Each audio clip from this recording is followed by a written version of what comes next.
After all this craziness, nothing is better than staying safe in reality. It's a massive airship, and it's awesome! I heard it's never shown to the public.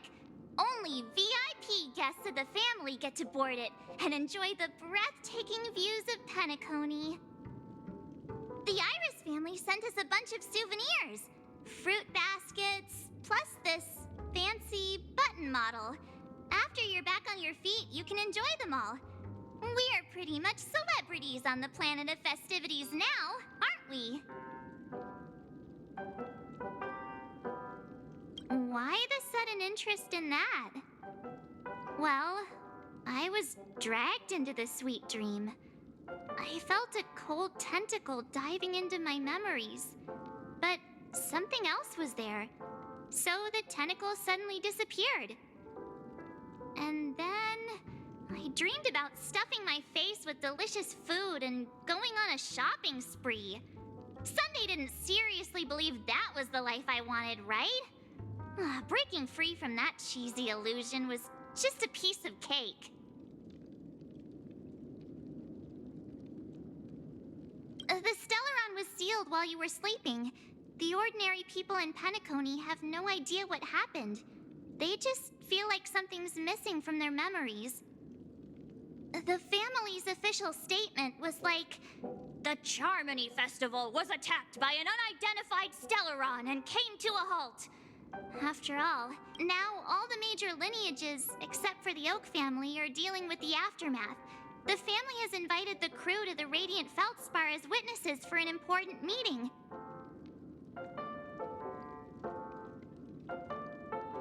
Yeah, let's go. We've got some time before we board the ship, so let's catch up with everyone at Dream Jolt Hostelry.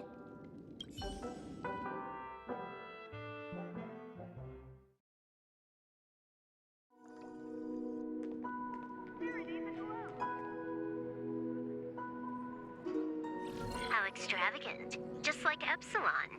How was it? Did it live up to your dreamscape expectations? You already asked that when we first got here. Yeah, and you said no back then. But after all this madness, I'd say you've grown fond of it. Just a heads up, you're still on the Bloodhound family's wanted list, so keep a low profile. And this time, it's Firefly in the picture, not Sam. That's gotta be a whole new experience for you, right? Indeed. In Kafka's words, that's also a missing part of my life. Still, it'd be quite inconvenient if I can't move freely. Could you help me out, Silverwolf? I knew you'd say that. Don't worry. I've hacked all the systems and left no trace. Don't do anything that may draw attention, and don't talk with guards. They might recognize you. Keep these 2 points in mind, and you can go wherever you want, unbothered. Thank you. No problem, Miss Samuel. I love this fake name. Now that we're done here in Peniconie, what will you do in your free time? I hear the Genius Society is here. How about we go stir up some excitement? Well, you know my script isn't over yet.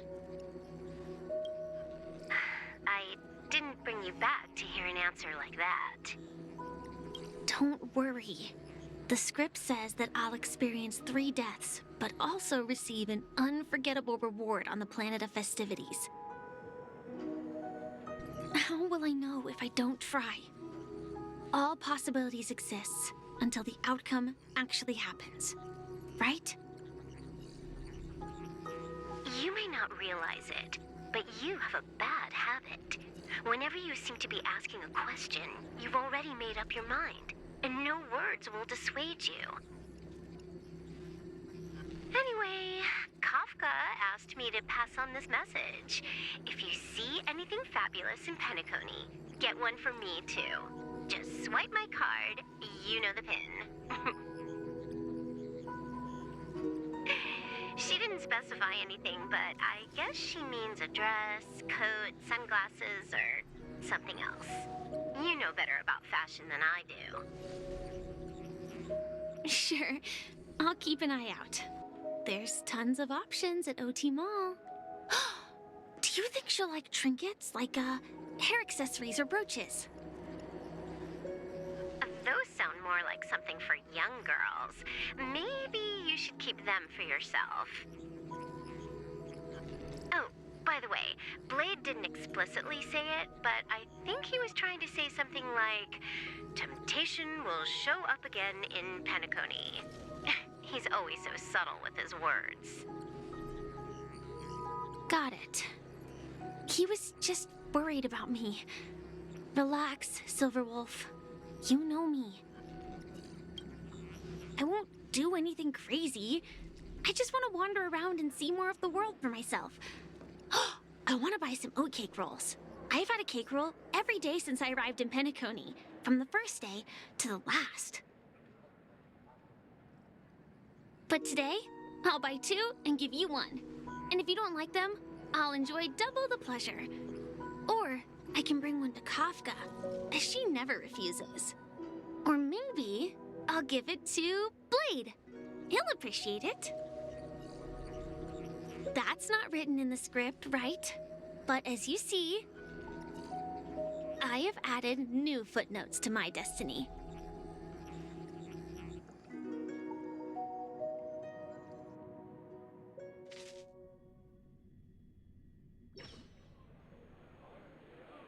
Welcome, Director Topaz. The family ambassadors are still inside making preparations, but the big boss hasn't arrived yet. It'll be a while before the conference starts, I'm afraid. Huh. Quite a spectacle. The family really knows how to make things look impressive. I thought they would choose a more formal and low-key location for the conference. I didn't expect them to go with a luxury airship. About this, Director, I've asked around. This airship, named the Radiant Feldspar, belongs to the Alfalfa family. This conference between the IPC and the family will have a direct impact on Penaconi's future. Such an important event should have been held at well, somewhere secretive in the moment of morning dew. The atmosphere here, it doesn't feel serious enough. If I'm right, this conference is probably just a prelude. Whoever organized it wants to assess the IPC stance beforehand. This influential figure either has their own ambitions and wants to reach a preliminary agreement, or they plan to put pressure on us to make us back off. Oh, your mind is always so sharp, Director Topaz. And when the big boss arrives, please remind her to be cautious and watch out for any traps. Thank you for the reminder, but I don't think that will be necessary. When she's at the table, it's the others who need to be cautious. Just tell everyone on our team to stay focused on their tasks and not worry about the negotiations. Oh, got it. I'll do it right away. Oh, and one more thing. Don't call Miss Jade Big Boss in front of her, or there will be serious consequences. I mean, really serious. Got it. Thank you for the reminder, Director.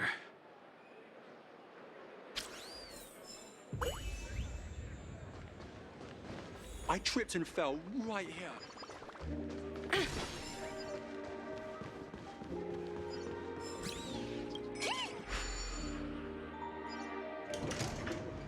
None of the important figures have arrived yet. Huh. Looks like the conference won't be starting for a while. Such a bustling place.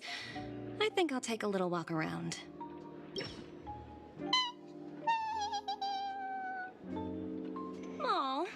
hungry, Numby.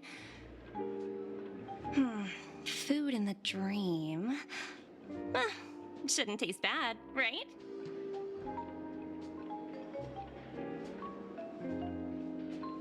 Numby, catch!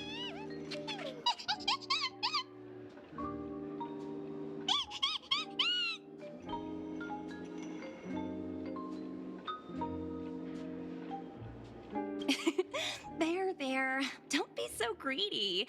Leave some for the other guests.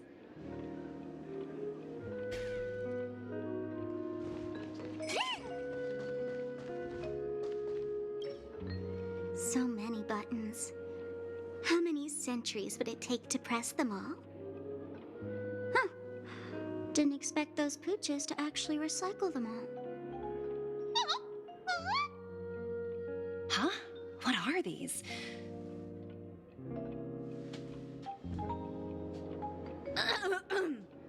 For your safety, please stay away from those objects. For my safety? Are these buttons something dangerous? Not exactly. Lately, there's been a prankster in the Sweet Dream who's been handing out strange button devices to anyone he meets. According to those involved, he said something like, "Just press this button and all of Peniconia will explode."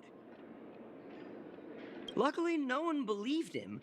Still, the Bloodhound family collected these buttons just to be on the safe side. What will happen if you press it? Hasn't anyone actually tried? Well, perhaps you don't know much about Peniconia? All the guests here have one thing in common. They're terrified of death. Anyway, the family will deal with these things. Please kindly keep your distance.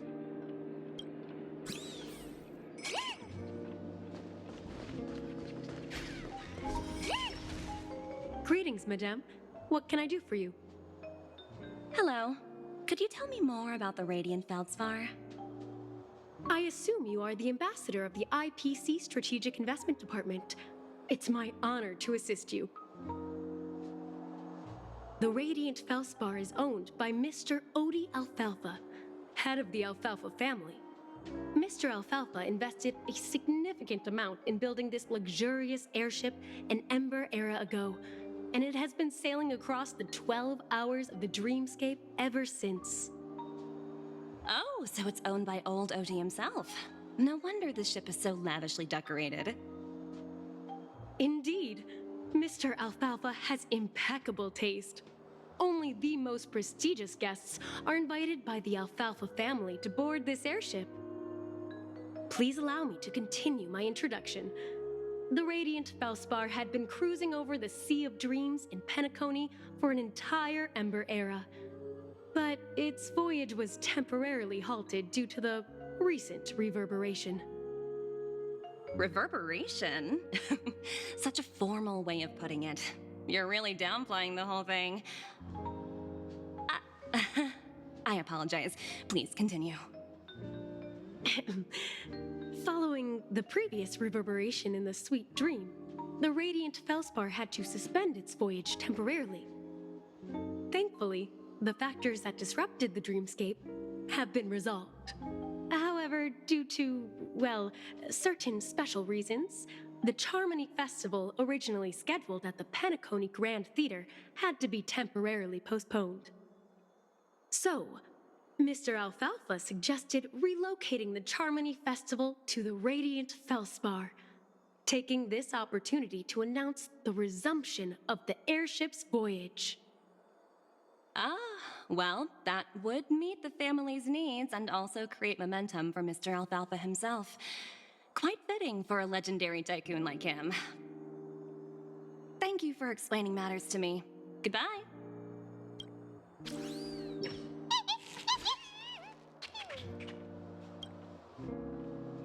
Hello? The Talent Motivation Department? Again? Internal review? Will it ever end? I'm working on a major project. I don't have time to squabble with you guys. The way I handled the Urillo case was approved by senior management, and all of the project logs and calls are complete. Can't you check on them yourselves? I just don't understand. Why are you so fixated on this minor case and constantly escalating it? Seriously, what's your purpose? Sounds exhausting. Why not just hang up? In my opinion, you handled that project quite well. A little ball of ice in exchange for the Astral Express's good favor. That's not a bad deal for the department. It's been a while, little Yelena. I've been looking forward to working with you. Never imagined this day would come so soon. Is there trouble? You can tell me anything.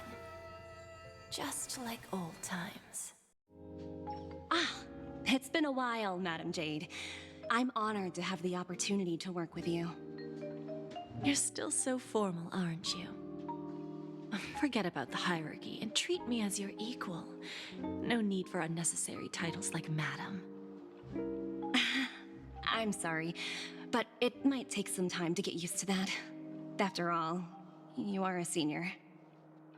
Well, now that we're both members of the 10 Stone Hearts, I need you to be at your best, especially since the upcoming negotiations leave no room for error.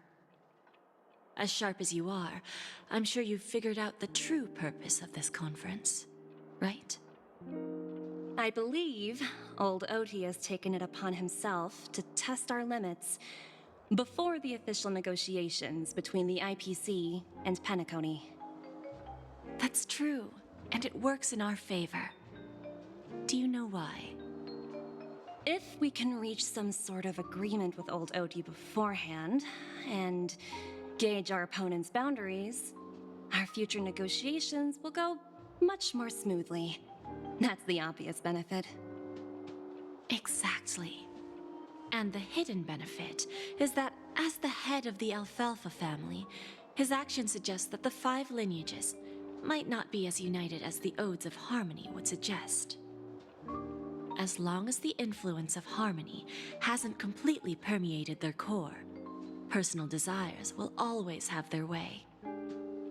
Thankfully, influential figures in Peniconie haven't entirely suppressed their own desires.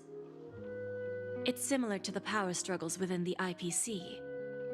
The supposed all-for-one philosophy shared by the 5 lineages. It's just a slogan now that the Dream Master has gone. After the downfall of the Yoke family, old Oti's faction became the dominant force in Peniconie.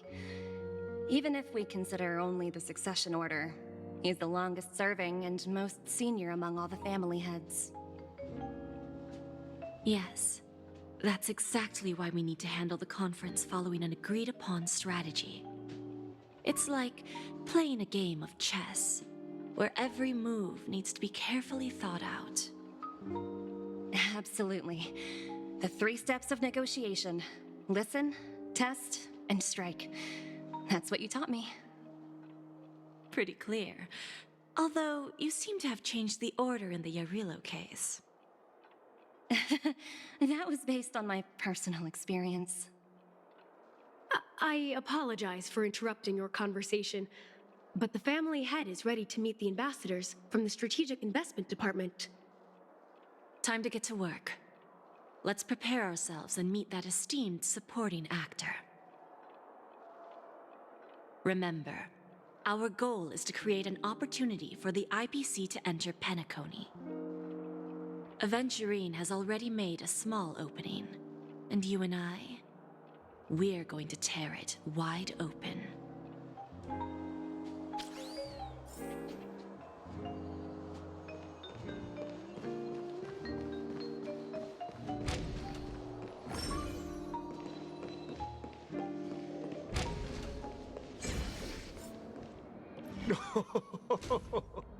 Welcome aboard my ship, the Radiant Feldspar. Smart and charming ladies. Please, have a seat. Let's have a pleasant conversation.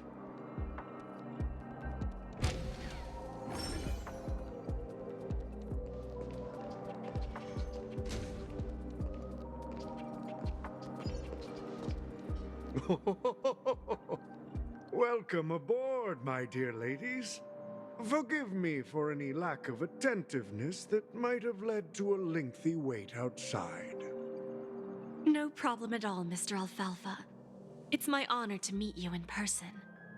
You may not be aware, but the book Odie Alfalfa, the biography, is a must-read for all Strategic Investment Department employees.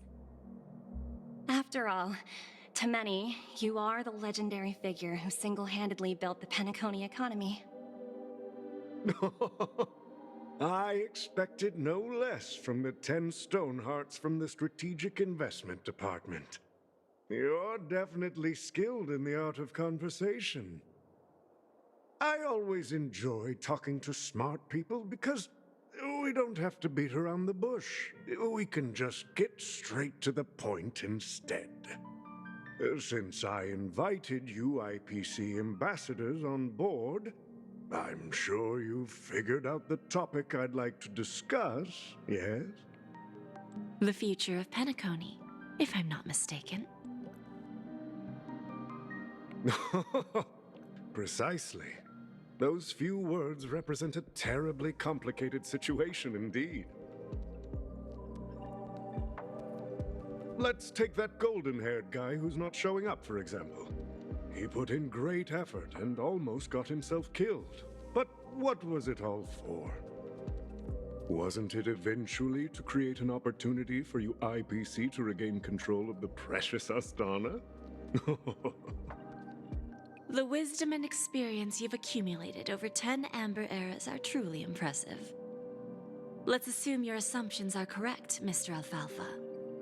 How would you respond to the IPC's actions? I appreciate your composure, Miss Jade. You must have witnessed much in your worldly experiences. However, perhaps you don't know much about Peniconia. Old Oti won't sit idly by when faced with a greedy wolf.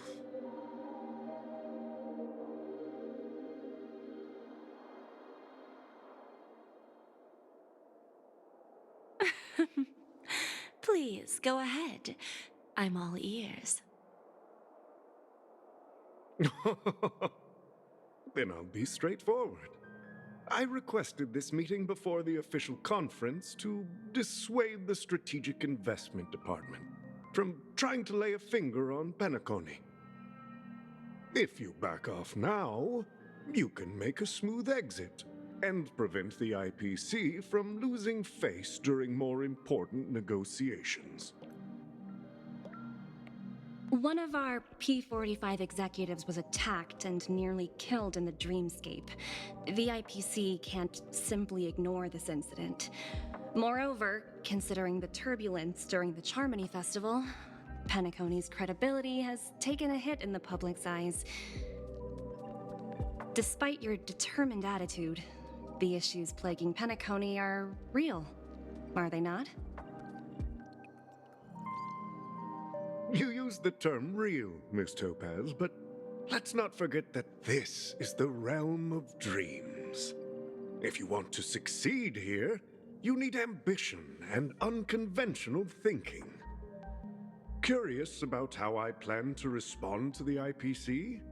Well, I don't mind sharing. My actions will help Peniconia take a significant step forward by self-listing and going public. Going public?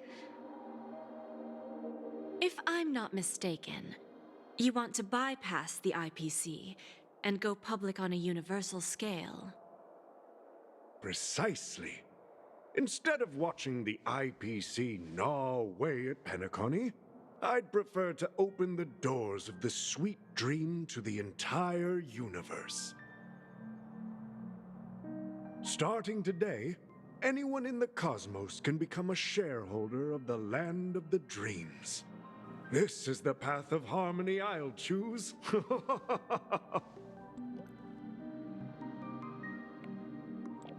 This reform should have been implemented earlier, but unfortunately, the Oak family were a bunch of blockheads blinded by order. Their level of intellectual flexibility doesn't even come close to an old fellow like me.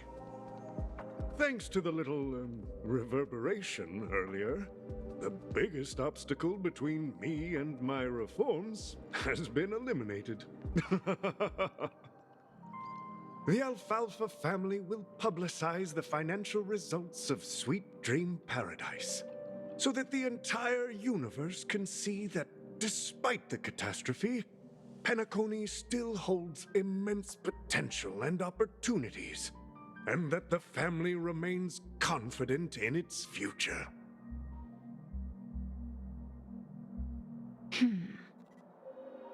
Crisis and opportunity are two sides of the same coin. So, you've been waiting for the right moment for Peniconia to regain the spotlight. And if Peniconia should seize this opportunity to overcome adversity, even if the IPC tries to intervene, every move we make will be scrutinized by trillions of people.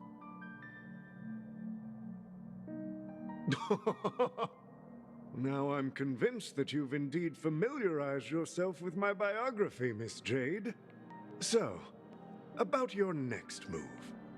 Please consider it carefully. Indeed. We need some time to digest such a wealth of information. I suggest we conclude the first half of our conference, Mr. Alfalfa. Please allow Topaz and me to confer privately for a few moments, and to respond on behalf of the IPC later. Of course. Take your time, dear ladies.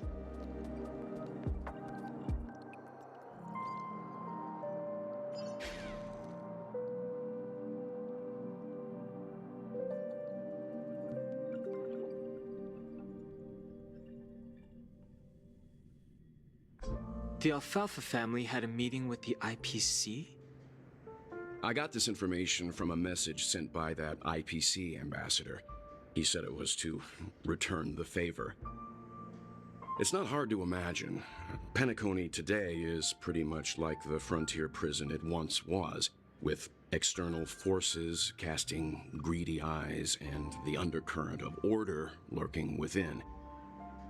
Instead of falling into a situation where they are plagued by both external and internal threats, Peniconia would rather take a step back and invite the IPC to negotiate at the table, ostensibly to cooperate, but in reality, to secure more opportunities for their own survival. Well, no wonder they sought the mediation from the Astral Express. In your opinion, who should we stand behind? I don't think the followers of the Harmony are completely innocent victims in all of this. For reasons unknown, they have a strong desire to smooth things over, which leads to speculation about their motives.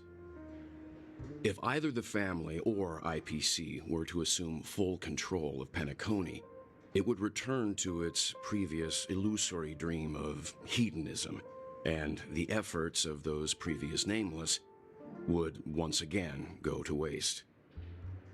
There you are. Did you rest well?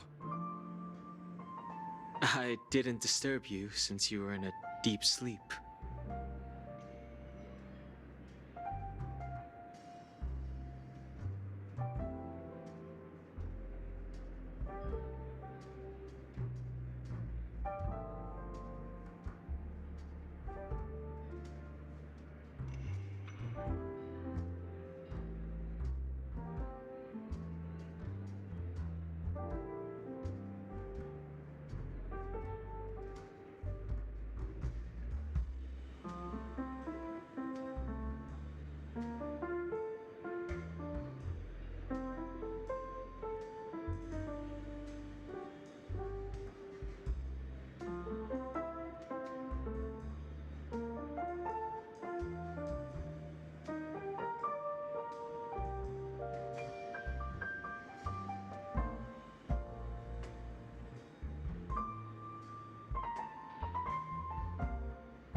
Even long dreams eventually come to an end. Our adventure in Peniconia is reaching its conclusion. After Anna's dream was shattered, the family branch from the Montour system soon arrived and swiftly took control of the situation. Most members of the Oak family fell unconscious, but fortunately, their lives were not in danger. The mastermind behind the plans was confirmed to be Gopher Wood, the previous Dream Master. But by the time we arrived, he was dead already. Since the family branch from the Montour system managed to quash the spread of rumors within a short period of time, the majority of guests were unaware of the situation, and their lives remained largely unaffected. Ultimately, the public perceived the incident as an attack by evil forces targeting the Charmony Festival. They believe the family failed to safeguard the sweet dream, significantly eroding their credibility in the process.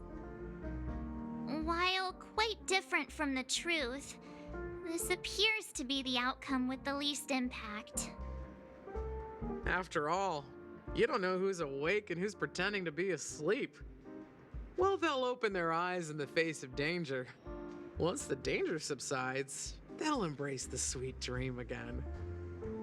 Here's a toast, with 3 glasses of Glory of the Trailblaze to all of you. Yeah, it's good to see you all again. Although we might be saying goodbye again after this reunion. When will the Astral Express leave Peniconia? We'll stay a bit longer, but not too long. So, this is our final meeting then? If this is a farewell, then it seems to be missing something. Music? Atmosphere? Maybe a special drink to honor those who are not here. Let's see. The mixed drink should be solemn, dignified, and unique, as we'll use it to pay respect to those fallen heroes. To the nameless resting in peace, and to Gallagher.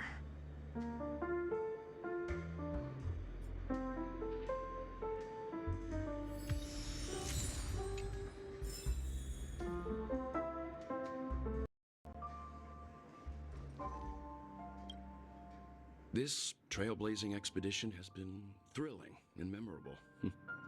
Hopefully we've all gained insights about ideals, paranoia, clarity, and dreams from the experiences we've had. One bird longs for the earth and the other longs for the sky. Even if Robin had to stop her brother with her own hands, she won't give up on him. However, facing punishment from the Harmony is inevitable. He will face a trial. As for further details, the family would rather not disclose them.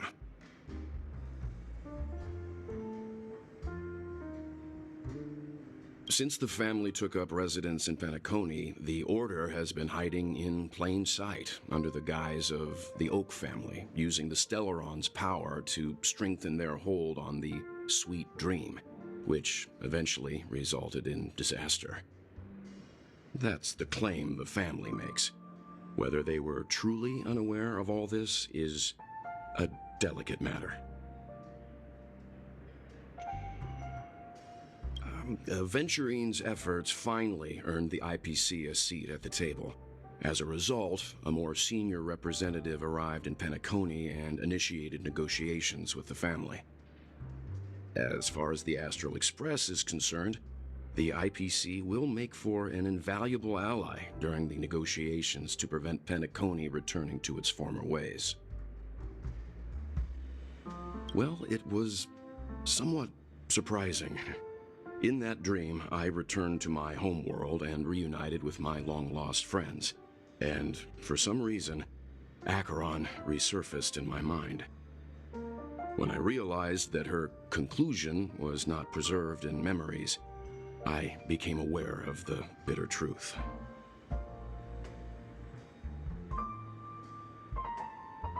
The conclusion of a journey can often be sorrowful. All we can do is to try to make sure it ends on a happy note.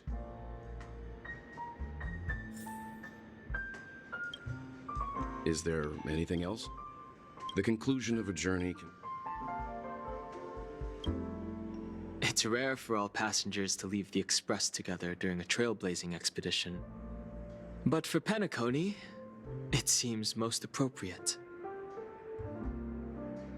Given the conductor's presence, there's no need to worry about it. However, it's crucial that we soon return to inform Pom Pom about, the Nameless. In my dream, the Express stopped at many places, and passengers came and went. However, the 5 of us were always present, and the journey seemed never-ending. Perhaps this could be a deep-seated desire inside me, and upon realizing this, I knew it wasn't real. No related records exist in the databank, but I have a theory. The hidden dangers of the Order have always been within the Harmony, and this issue existed within the family from the very beginning.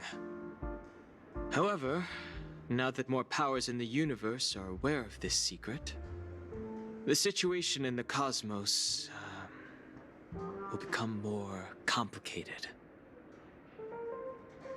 Like I said, we'll go and see. Once we've packed everything, we should head to our next destination.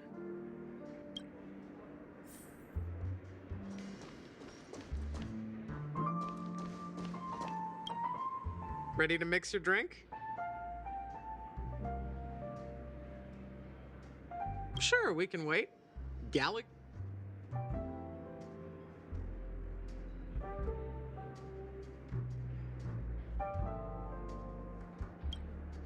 Ready to mix your drink? Before we start, would you like to talk to your friends? We have plenty of time. All right, as you wish. Huh. I think I have an idea about what drink to make. Would you like it bitter or sweet? It's up to you. Choose the flavor that suits you best at this moment. Here's Bitter Dreams, the least popular drink in this bar. It's bitter and sour, just like the harsh realities of life. Not a bad choice. Let's start mixing.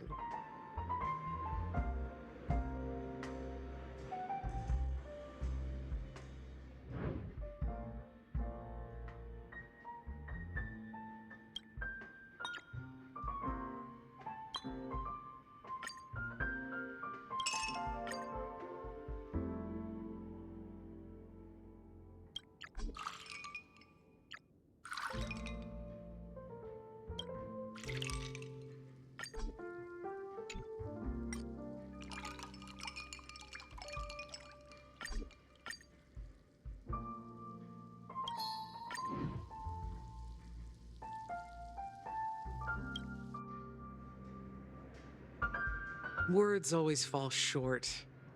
If you want to bring closure to past events at this lounge, there's no better way than mixing a drink. Blend all your memories and emotions together and stir them well. Through the filter of time, what remains in the glass is something to savor. Well, it's done. Here's to the Nameless resting in peace, and to my friend Gallagher. Death is a bitter truth, but what you did will be remembered by history. We're not accepted by the outside world, so we've gathered here.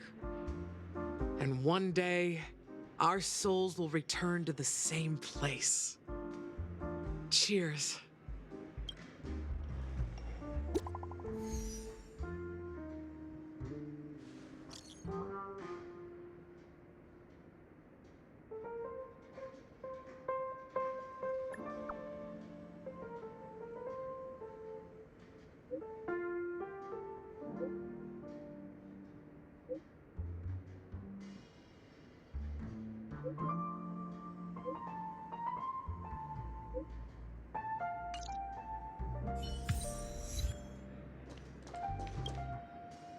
you leaving? Well, then take this with you. I've mixed more of this last special drink for you. The past shouldn't be forgotten.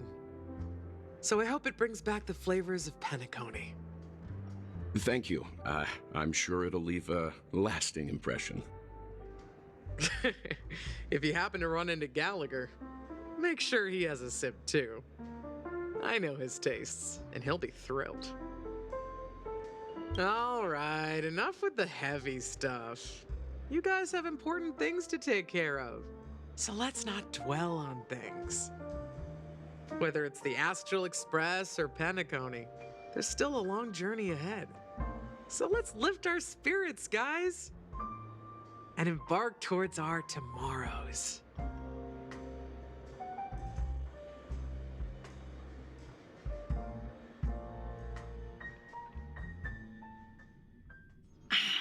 Old Odie is a tricky opponent.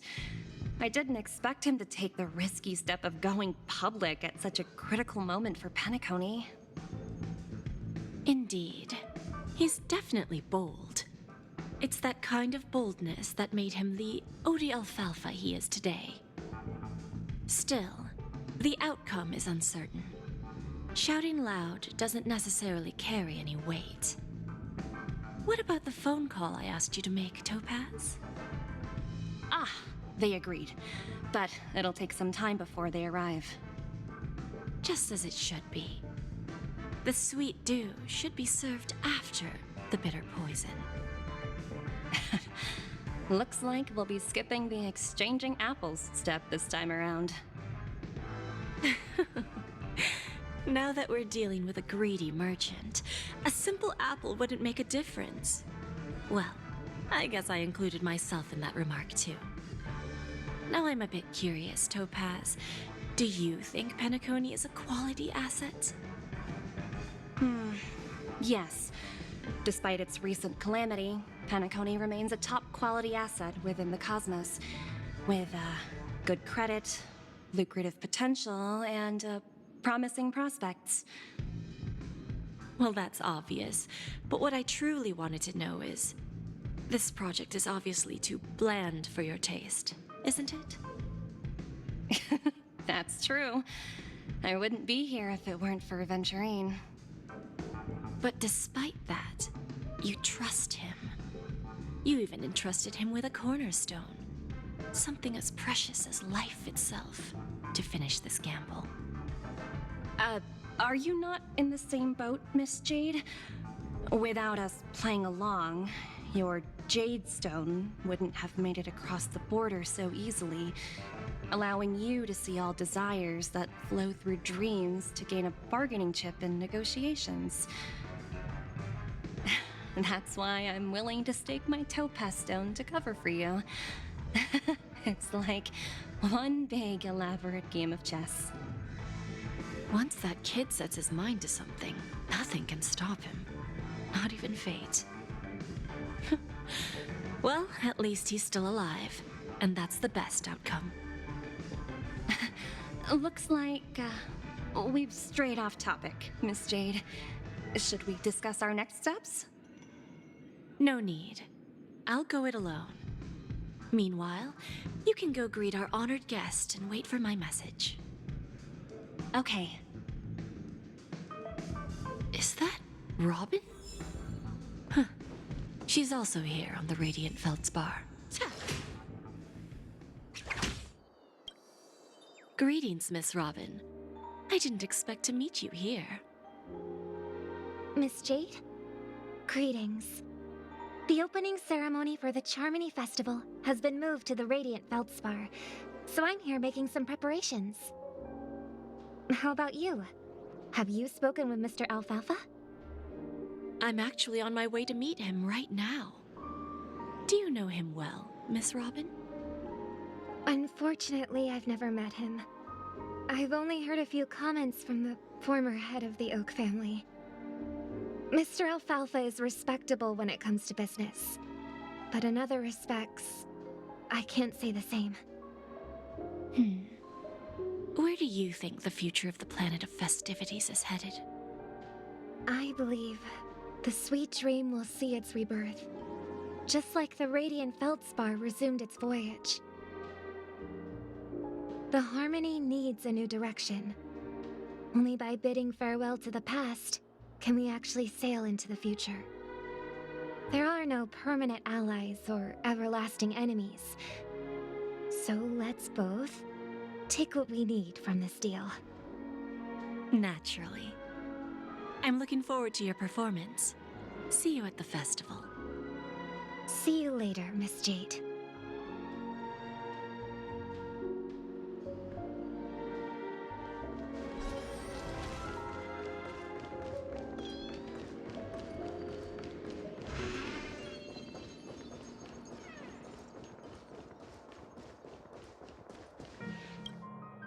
Thank you for your patience, Mr. Alfalfa.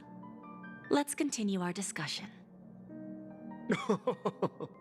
Figured out something already, Miss Jade? But where is Miss Topaz? Topaz has something else to take care of. You'll be seeing her later. Talks can still continue between the two of us.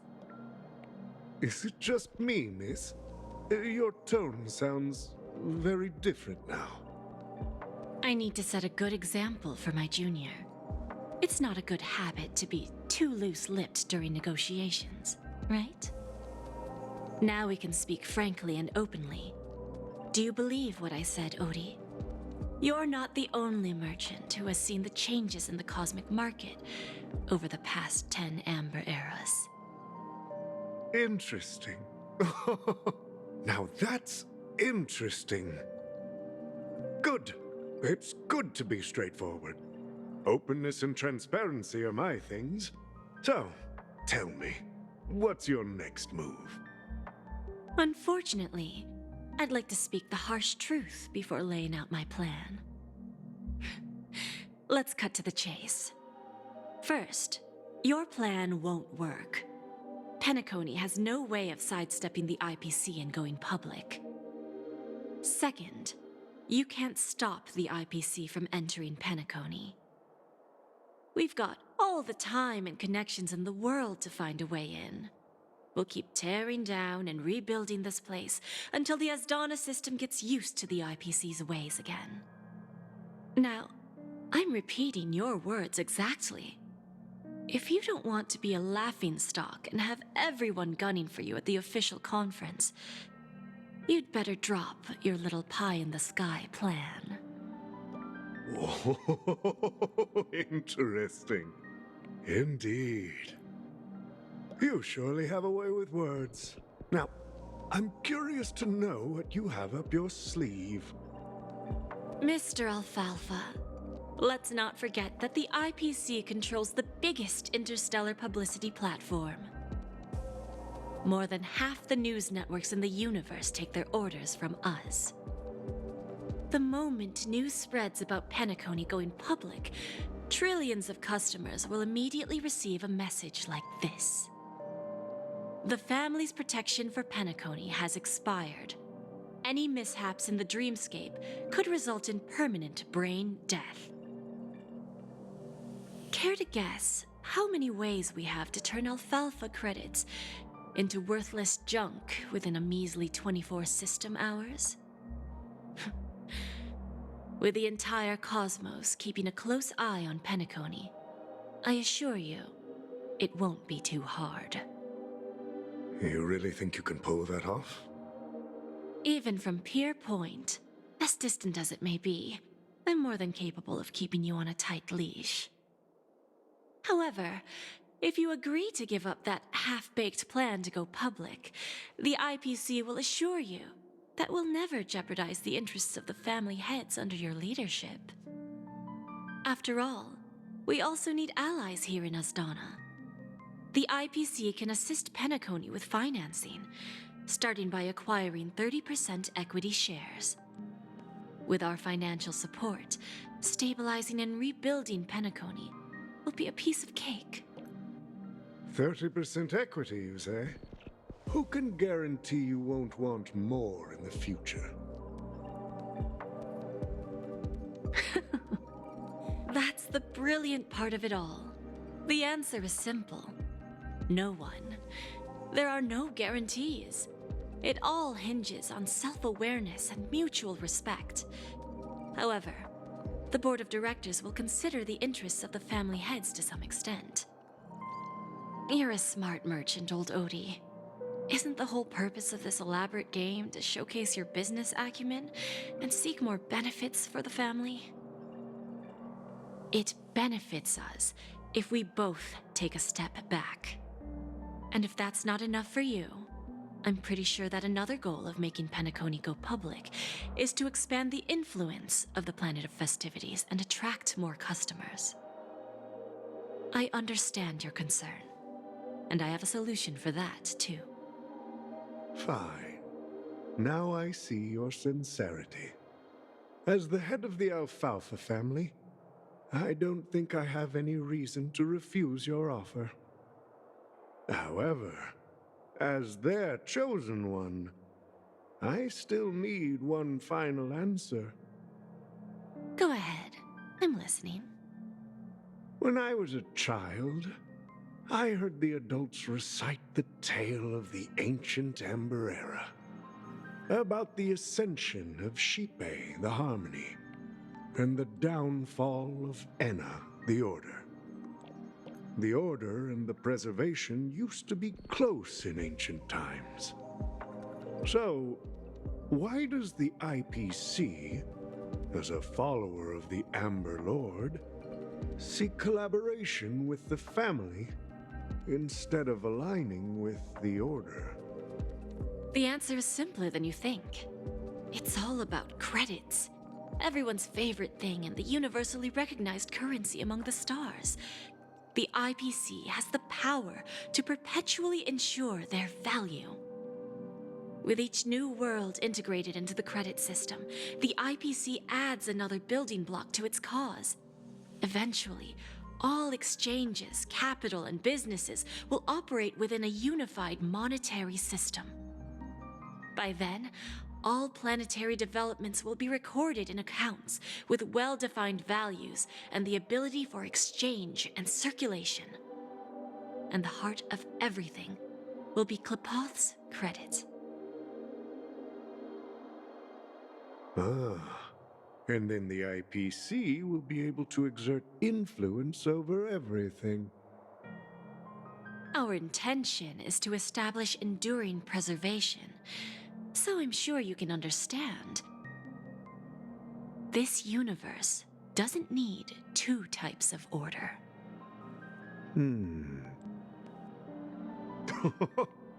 Well said.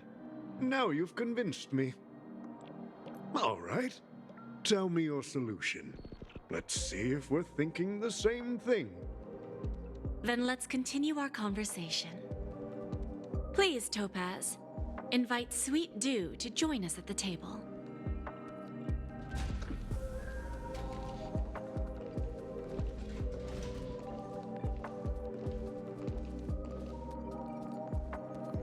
Thank you for your presence, Miss Himeko. Please allow me to introduce her to you, Mr. Alfalfa. This is Miss Himeko from the Astral Express, one of the future shareholders of Peniconia. I've heard so much about you, Mr. Alfalfa. It's an honor to meet you as representative of the Astral Express. This stunning lady is the navigator of the Astral Express? It's a pleasure to meet you. I believe everyone here is familiar with the general contents of the proposal. After this round of financing, the IPC is expected to hold 30% of Peniconi's shares. Then, the IPC will transfer 5% of that stake to the Astral Express and recommend Miss Himeko as an independent director to honor the sacrifices and contributions made by the former Nameless to the land of the dreams. While this decision isn't finalized yet, we are honored that everyone here recognizes the way of the Trailblaze. While the Nameless didn't embark on their journeys for fame or fortune, if this is the wish of both the family and the IPC, I will represent the Astral Express and fulfill my duty as a member of the board of directors. the entire crew has agreed to assist in the reconstruction of Peniconia. Beyond that, in our future travels, we are committed to bringing the beautiful dreams of the planet of festivities to more worlds.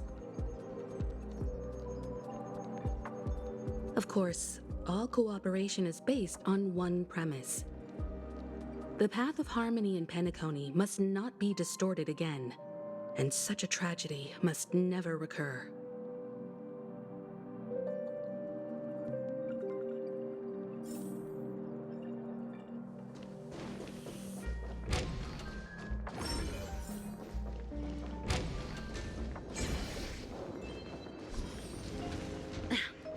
Watch yourself.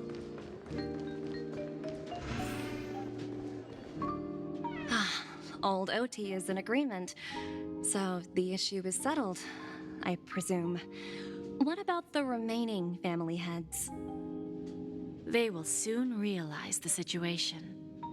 When old Odie answered the last question, he represented more than just the Alfalfa family. When should we schedule the formal negotiations? I'll handle the arrangements. It's all up to you. I'll step back and let you handle the negotiations and takeover. I won't be involved. But Miss Jade, this is... Aventurine initiated this case, and you were his project partner. If that kid hadn't overplayed his hand, I wouldn't have been pushed to the forefront. I came here today to help you sort out the toughest issue. I trust you'll be able to wrap things up quite nicely, little Yelena. Of course, there won't be any problems. And please, give Diamond my assurance. Don't worry. Diamond has always trusted us. I'll put in a good word for you, and you'll have your P-45 position back in no time. Radiant Feldspar. What a fantastic ship. Now that my business is done, it's time for me to indulge in my own little hobby. You want to open a Bon and Jade exchange branch on this ship too? Opportunities like this don't come around often. Just look at the guests on this ship. They're surely holding a wealth of valuable treasures. Well, I'll take my leave. A pawn shop can't run without a boss. See you around, Topaz. I have one more question for you, Miss Jade. Go ahead. That dose of bitter poison. I'm curious as to how you found this information. I didn't find the information. It came to me. It was from a lady concerned with the future of the Harmony. In return, I've agreed to help her with something. But that's for later. We can deal with it after we leave Peniconia. You see, that's what investment is all about. The seeds of opportunity are already sown. They only need a little bit of nourishment to take root. And then after, all we need to do is wait patiently. Like right now, for example. It's just about time my final guest boarded the ship.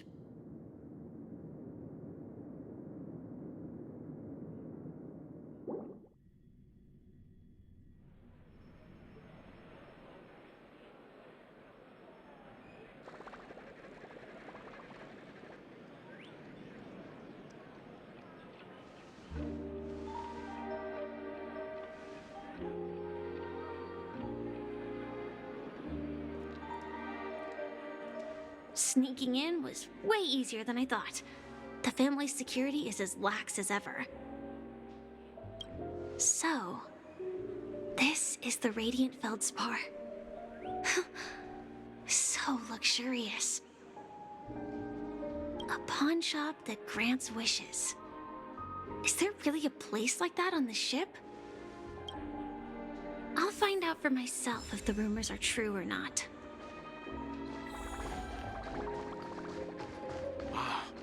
So this is the legend.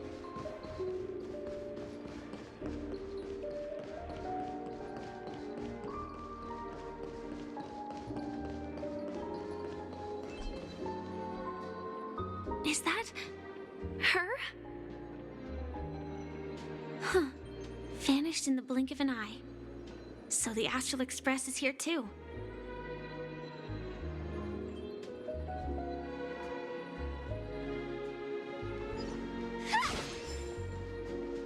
By the way, there's one more thing. Mr. Alfalfa and I discussed it. I'll present a gift to the Astral Express on behalf of the family as a token of gratitude for the Nameless's contributions to Peniconie. Please help me with the necessary arrangements. Right away, Miss Robin. Can I ask you something? Oh, greetings, miss. Is there anything I can help you with? Do you know how to get to the pawn shop? Pawn shop? Ah, you must be talking about Lady Bonajade's place, right? I heard she offers, special services there. I've marked the pawn shop's location on your device. Please feel free to check it out. Lady Bonajade. I think I've heard that name somewhere before. Was it from Silverwolf? Come to think of it, she disappeared after mentioning that she was going to meet with the Genius Society. I wonder how things turned out for her.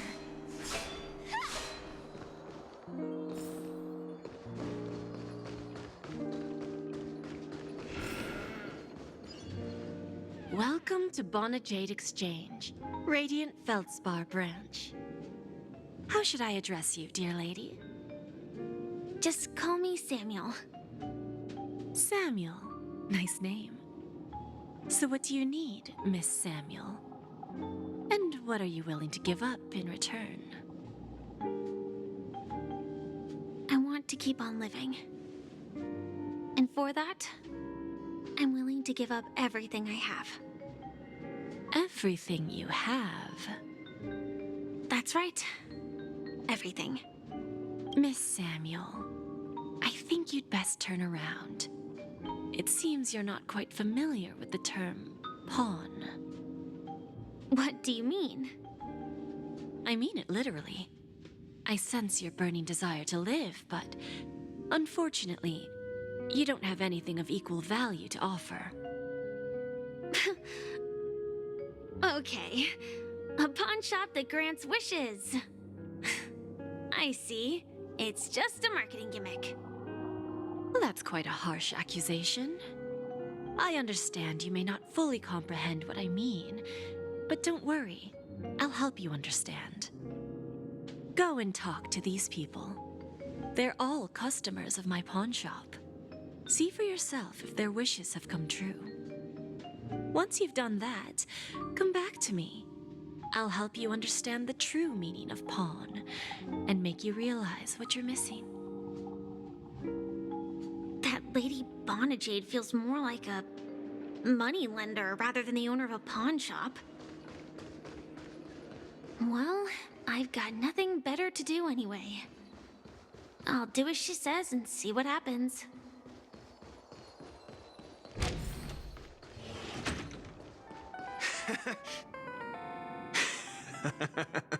You stupid little girl. Coming back to lose more money, huh? Ugh, enough talk. Let's get started. This will be our final game. I'm betting my entire fortune. Oh, a big talker, huh? All right, let's see what you've got.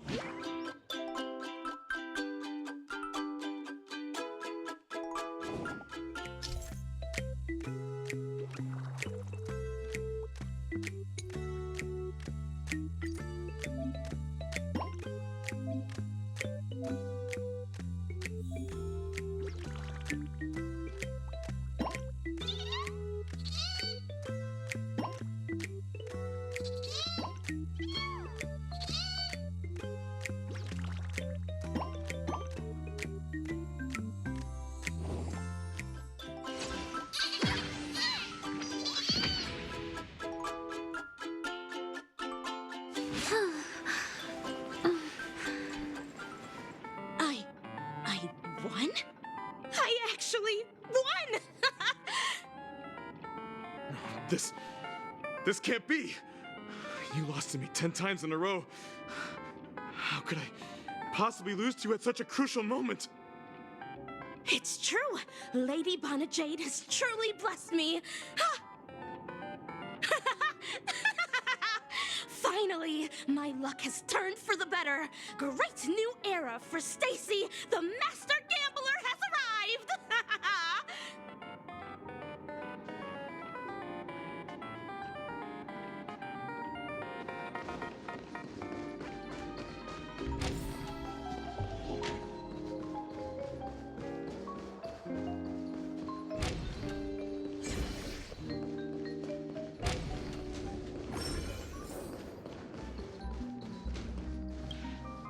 I've prepared a gift for you, Dorothy. Check this out. Whoa! What a beautiful necklace. Is it made of cymophane? It's stunning. How did you know I love jewelry made of cymophane?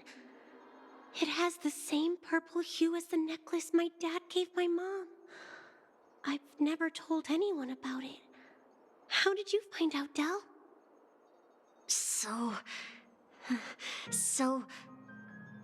Well, will you go out with me? I will. Really? I mean, really? I never said yes before because I thought you had no idea what I liked. But this gift made me realize you were actually paying attention all along, trying to learn everything about me. So yes, I will. Wonderful! My wish has actually come true! So, shall we go, Dorothy?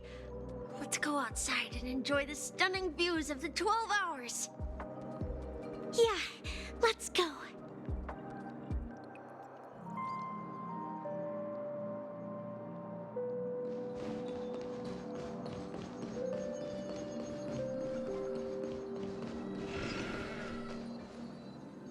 Hey, did you see that? The gray-haired one outside. Don't look around, just focus on your drink. Seriously, they look like a total lunatic. Is that her?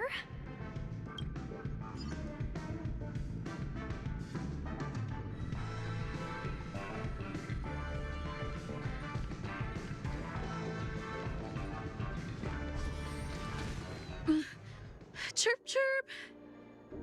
Origami bird. Hey, little birdie. Come on. Oh, calm down already. Everyone's staring at you. No, it's not the best time to do that. Sorry. I'll catch up with you later.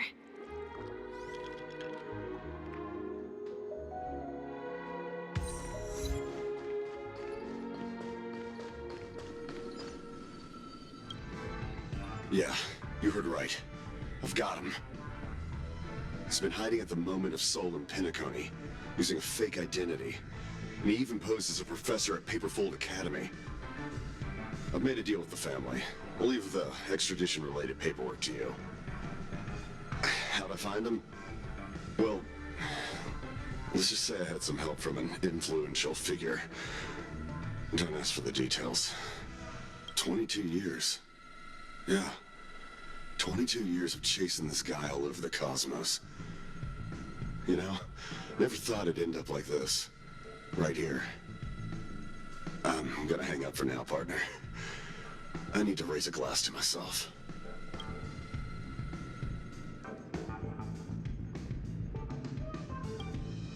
All of their wishes actually did come true. But I just don't understand. How did she do it? And what does pawn really mean? I should go back and ask. Watch yourselves in front. So you're back, Miss Samuel. Yeah. I found those people. And it seems their wishes did come true after visiting the Bonajade Exchange. But I'm not sure what you want me to see. They all seem to be living fulfilled lives. Not so fast.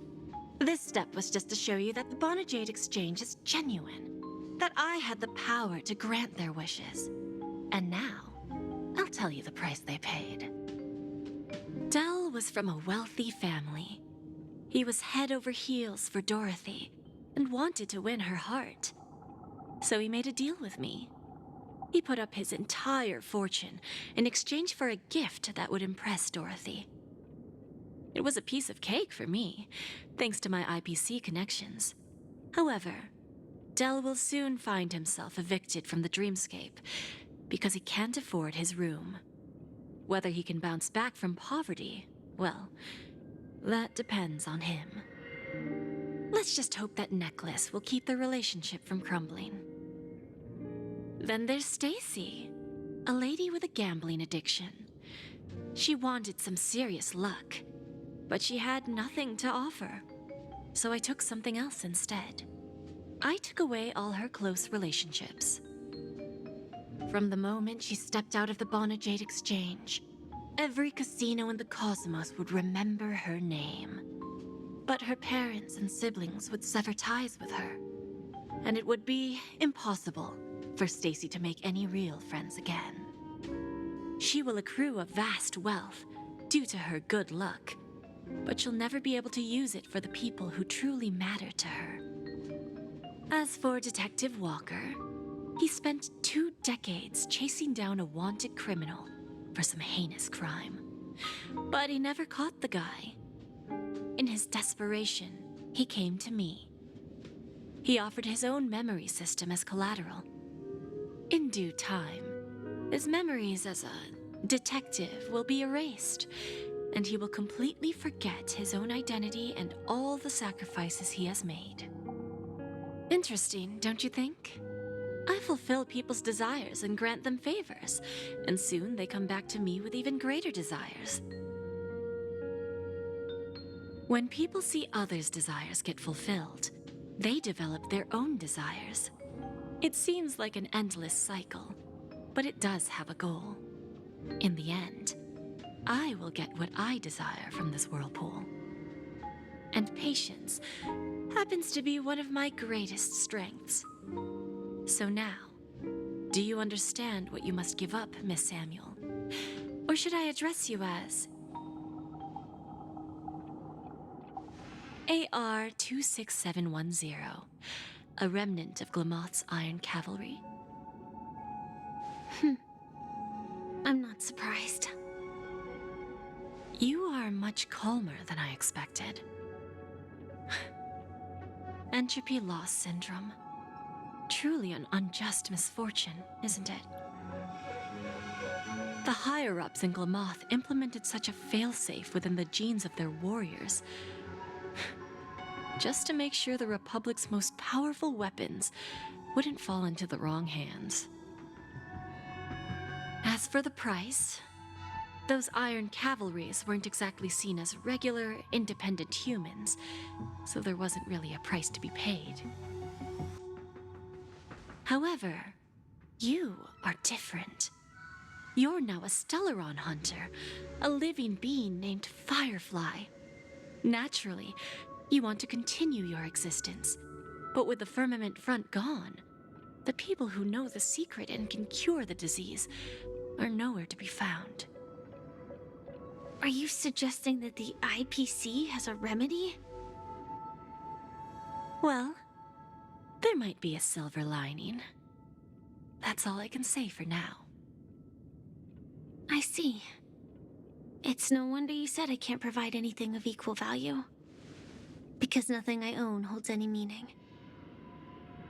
So, you're going to ask me to personally restrain my partners to ensure my own survival? Unfortunately, that's not quite the case. Partners. A nice way to put it. Now I'm even more curious about the Stellaron hunters. Each of you has your own identity and a special bond with each other. It's strong and intimate, and yet it allows for independence. Just as the 10 Stonehearts follow Diamond, you follow your own leader. I wonder what they are like, and if all Stellaron hunters are like you. Traveling on the path of finality, but struggling against your destiny. Attempting to move in the opposite direction. I really hope that one day, all of you will come and visit my pawn shop. I'll be waiting patiently for that day. Can I see this as an invitation? From Diamond to the Stellaron hunters while keeping the IPC in the dark? Consider it more of a personal offer from myself. It doesn't represent the IPC or the Strategic Investment Department. The Stellaron hunters have interacted with the IPC, but not the 10 Stonehearts. Our paths have never crossed. As for your offer, I can pass it along to my partners. But I have a question. You know who I am. And you must know that my partner is keeping an eye on this room. If she wanted to, she could let the entirety of Pierpoint know about it within a few mere seconds. What drives you to take such a risk and extend this invitation on behalf of Diamond, even if it could lead to your downfall? Simply put, you and I are the same. However, unlike you Stellaron hunters or the Astral Express, we band together merely to obtain what we want. Each of us has our own past and destined ends, and on this journey, we have been invited by Diamond to join him. This journey could be either brief or long, as each of us carries a void in our hearts that can only be filled from the outside. So, Diamond made us a promise. To divide the power of the Emanator of Preservation into 10 pieces, and give each of us a cornerstone to fill that void. Mortal flesh is fragile, yet my heart is unyielding like the monolith. For without this resolve, the way of preservation would fade into oblivion. So, you understand? This pledge goes beyond a mere oath. It's our collateral in exchange for opportunities, wealth, survival, and a future. And whatever we gain from it will fortify the Stonehearts in return, allowing us to achieve the great cause of the preservation when the war among the eons eventually comes.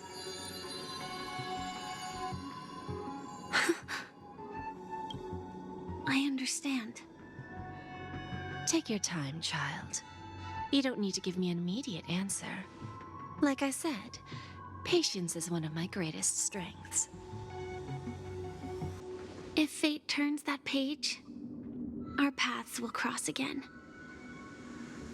It's a shame, though, that this pawn shop can't give me what I desire. My last attempt in Peniconia. Well, it ends with hope.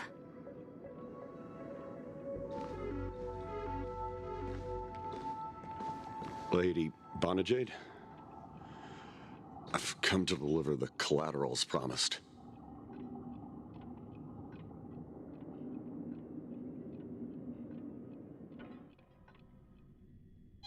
Turns out, the meeting to decide the future of Peniconia went much smoother than expected. With little debate. The Charmony Festival's opening ceremony is starting soon. I should head down and take a look. This airship has quite a few treasures. A bountiful harvest. Remember, I can take you out with just one shot whenever I choose. Oh, that'd be my honor. Don't worry, I hate cheating at the table. You better. Ah, look who's here.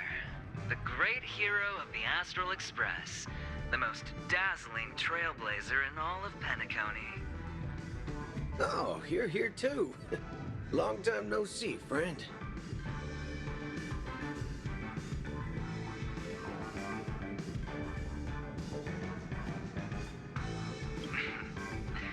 Merely a greeting of platitudes. As long as you and I have an understanding. Well, let's set aside those under-the-table dealings for now, partner. Don't want to spoil the festive mood of the Charmony Festival. Oh, I agree. Now let's congratulate Miss Trailblazer. I hear the family intends to thank the crew at the Charmony Festival. It's a real pity I can't personally be there to witness this.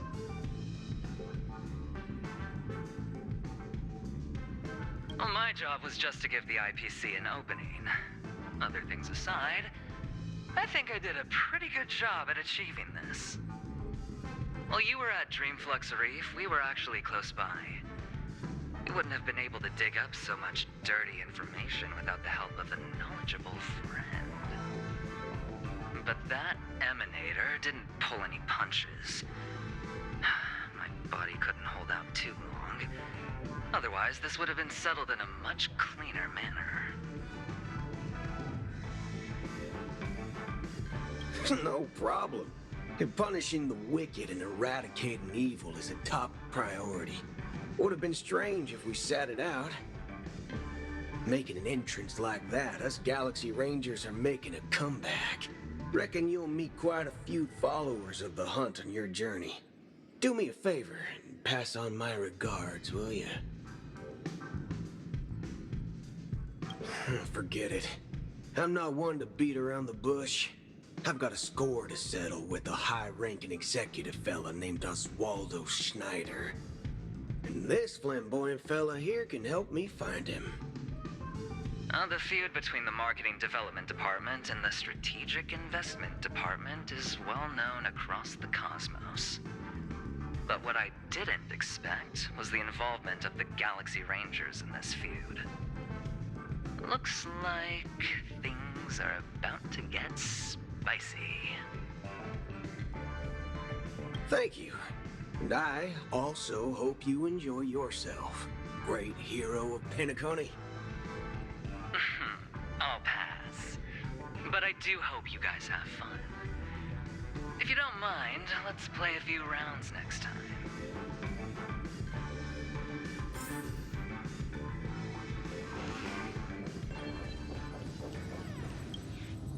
Ah, yes. I remember you.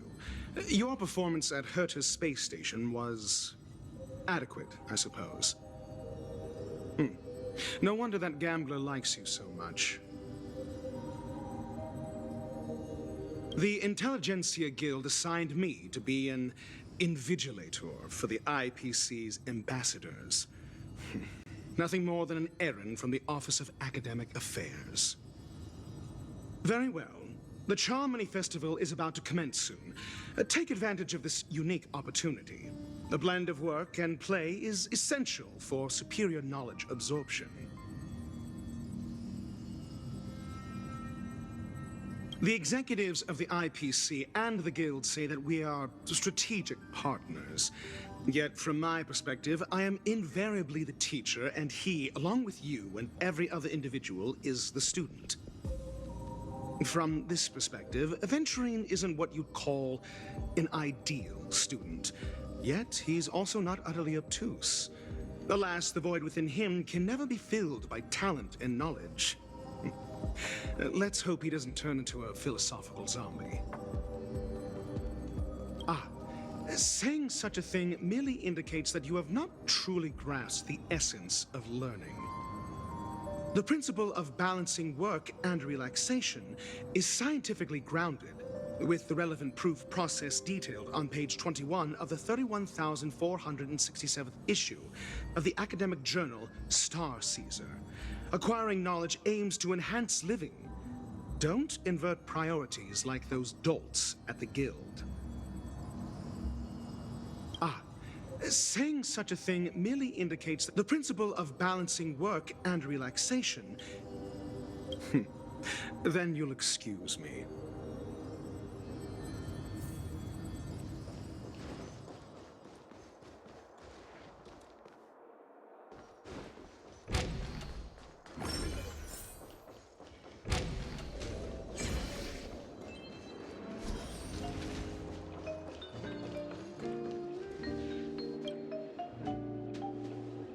Well, if it isn't my old friend. It hasn't been long, and yet, here we are again. How are you?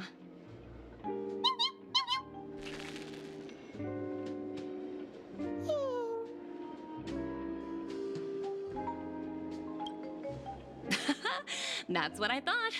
I heard you guys pulled off a big stunt, cutting down the Oak family in one fell swoop. Such a pity I couldn't be there, or else I would have lent a helping hand. Look how bustling this ship is. Not bad.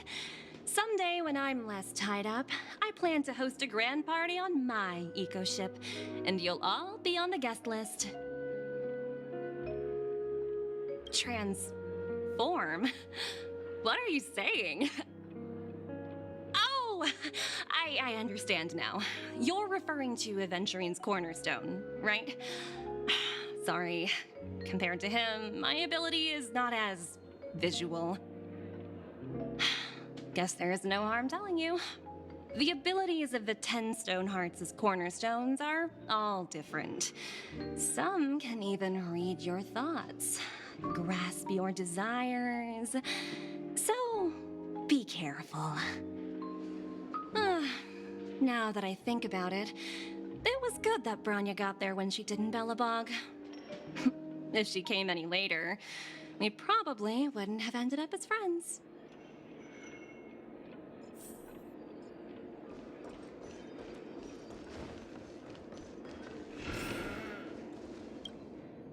Hey there, lively lady. Welcome to the Bonajade Exchange. What should I call you?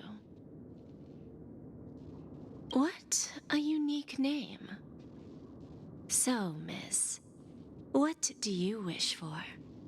And what are you willing to sacrifice for it?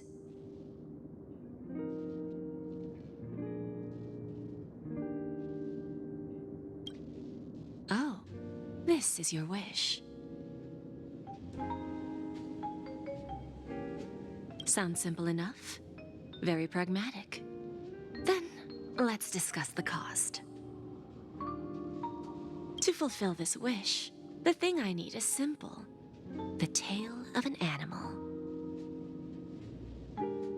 Well, it's a two-legged animal with black fur, a round head, and long ears. It's omnivorous and is prone to mood swings. Most importantly, it has mastered the human language and can communicate. Bring its tail to me as collateral, and your dreams will come true.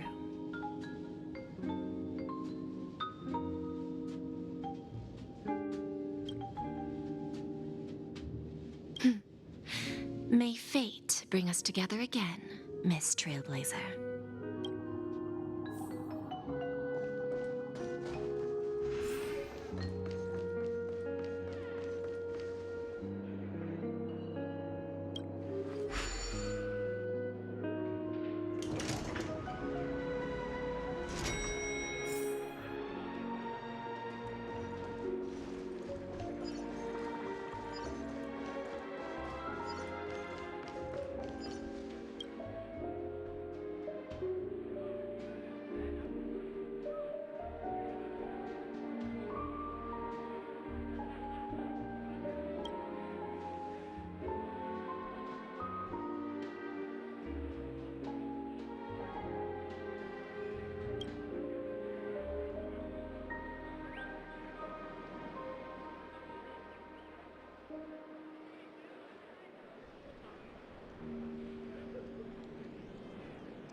The festival hasn't started.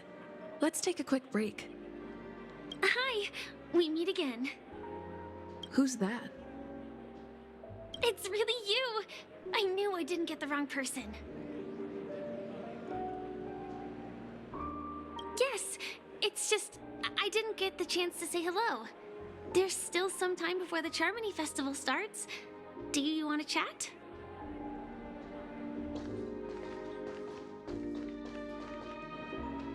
Two murder cases, a showdown with the IPC's ambassadors, the legacy of the Nameless, and a remnant of the Order who wishes to replace an Eon-created paradise with a dream. You guys even ended up shattering the dream. It's truly been quite a vacation. It's a good thing that you guys managed to overcome all those difficult problems. Congratulations! After the Charmony Festival's opening, will you guys be leaving again?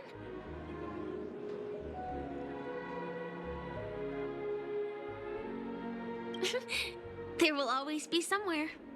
After all, you guys are on the path of the Trailblaze. Before joining the Stellaron Hunters, Elio told me that this journey will tell me how to live on. That's all he said. As for the rest, it's up to me to find out. So, I'll pay extra attention to any leads that will let me live on. This trip to Peniconia is no different.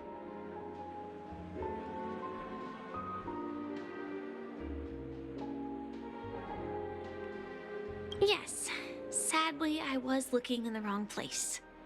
But I did reap some rewards. Do you know Miss Jade from the IPC's Strategic Investment Department? Bonajade Exchange belongs to her. She told me her price, but...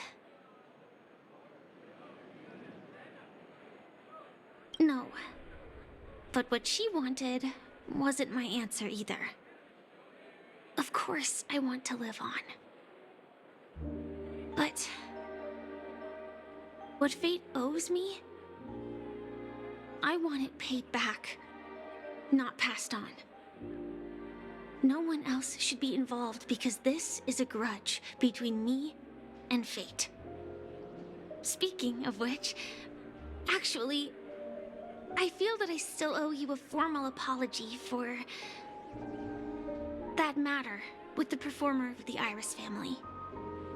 Even the smallest of lies can turn into a betrayal as sharp as a blade. I'm sorry.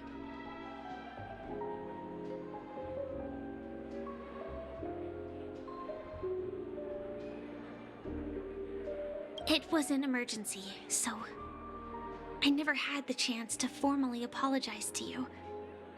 And admittedly, I was the one to blame. To me, hiding is much easier than being honest. Yet, I still want to try expressing my emotions as any ordinary person would. It's that girl! Get moving!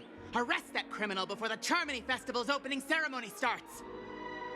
I can't believe they've chased me this far. Looks like we have to say our goodbyes. Don't worry about me, just go and enjoy the ceremony. The script hasn't reached its end yet. We will meet again. I hope she's okay. But if it's only those two hounds again, she'll probably be fine. I'll send a message later to check in on her. Let's go attend the Charmony Festival first.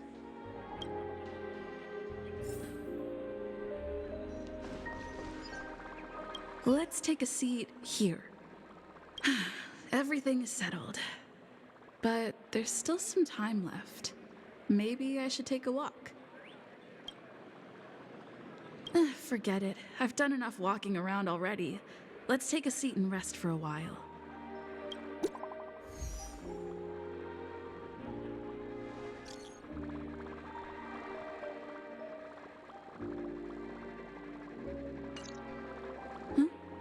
Looks like I don't have to worry about her. Let's wait for the opening ceremony to start. Wow! It's Miss Robin! Hey, Hey, Miss Robin! Hey, Miss Hey, Robin! over here, Miss Robin! Miss Robin! Hey, Miss Robin! Miss Robin! Miss Robin!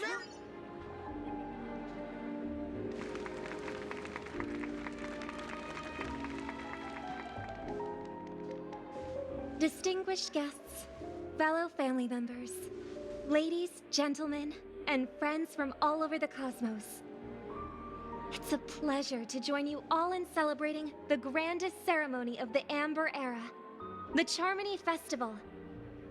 Firstly, on behalf of the Peniconia family's 5 major lineages,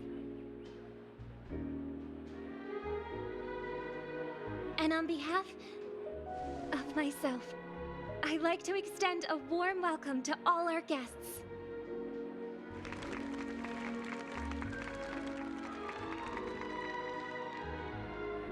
As you all may have noticed, this year's Charmony Festival is far from regular.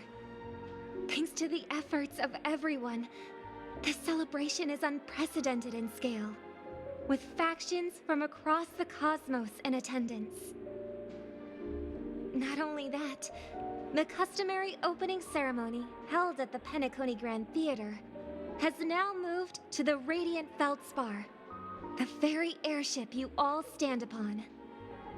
We invite you to express your warmest applause and deepest appreciation for OT Alfalfa, head of the Alfalfa family, for his selfless devotion to the Harmony's cause.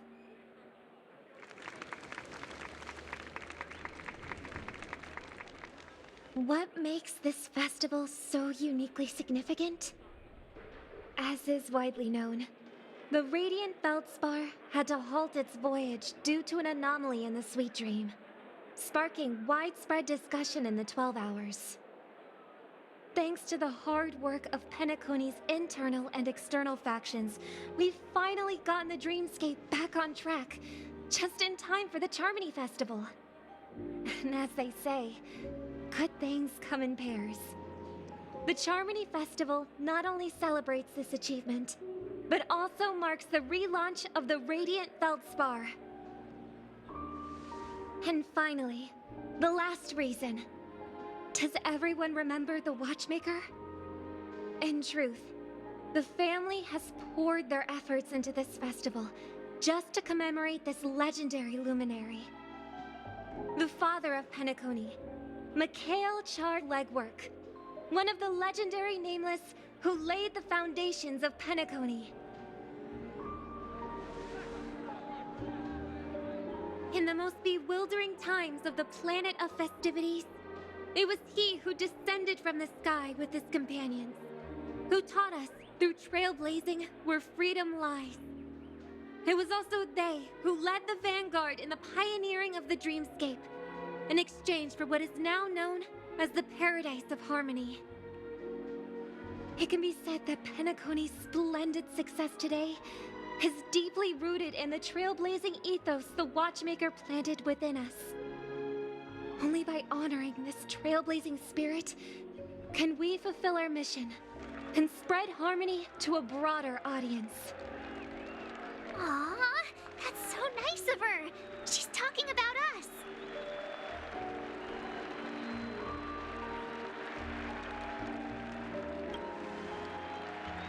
Oh, come on. It doesn't matter if she's talking about the old or new generation. We're all still part of the Astral Express family. And now, the Sweet Dream is back on track. All thanks to the Trailblaze, of course. If it weren't for everyone on the Astral Express, we wouldn't be able to successfully host this Charmony Festival. Thus, with unanimous consent from the 5 major lineages, Penaconi's family, on behalf of all family members throughout the cosmos, offer a token of appreciation to the Nameless. Oh, I wonder if it's gonna be a big one. We will transfer ownership of the Radiant Feldspar to the Astral Express. A meager appreciation that we hope you will accept with grace. Let us gift our applause and cheers to these brave and dauntless Nameless. Nameless! Nameless! Nameless! And now, I propose a toast. To harmony. To the Trailblaze. To the future of Peniconia and the universe. And to the generous Alfalfa family head, Mr. O.T. Alfalfa. Cheers! Cheers!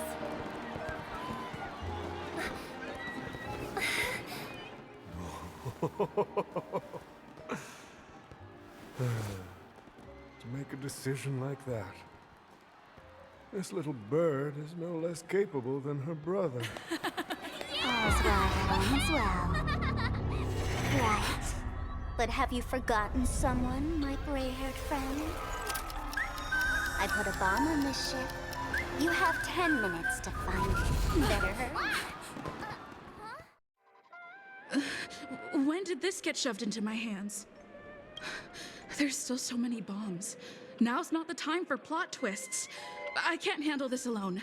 Time to create a group and inform everyone.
All set.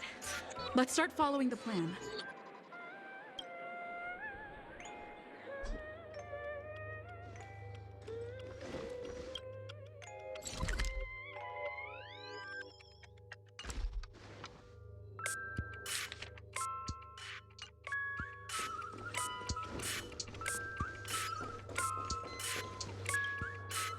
You finally arrived, oh great gray-haired little one. I'm the constable around these parts, and right now, I'm posing as a bomb. I'm about to explode, and that's all you're concerned about? All right, now that you've found me, it's my turn to complete my mission. Next, I'll count down from 5, and then explode. 5, 4, 1! Is it really that important? I'm not even a real bomb. Was it surprising, shocking, horrifying? No? Really? Fine. That's too bad then. You really ought to learn how to win a girl over.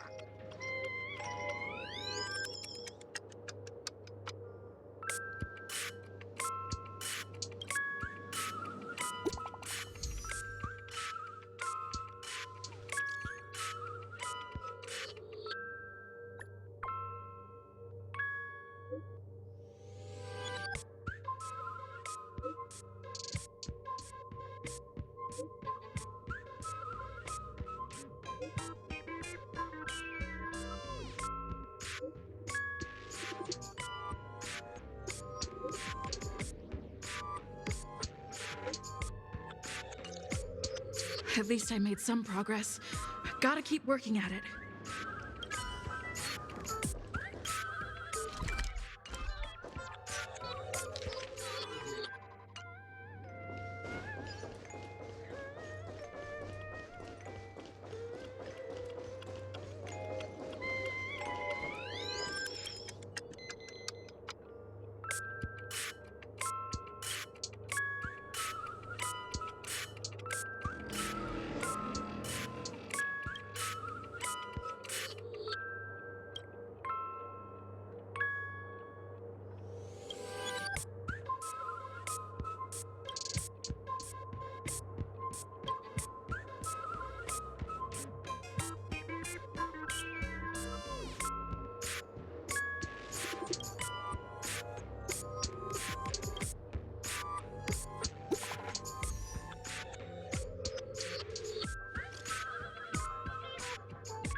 Penaconi's famed detective.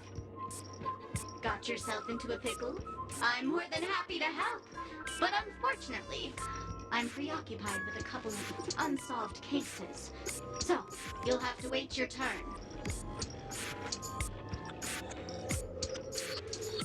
Bob. Drat! It completely slipped my mind. Dr. Boom specializes in explosives.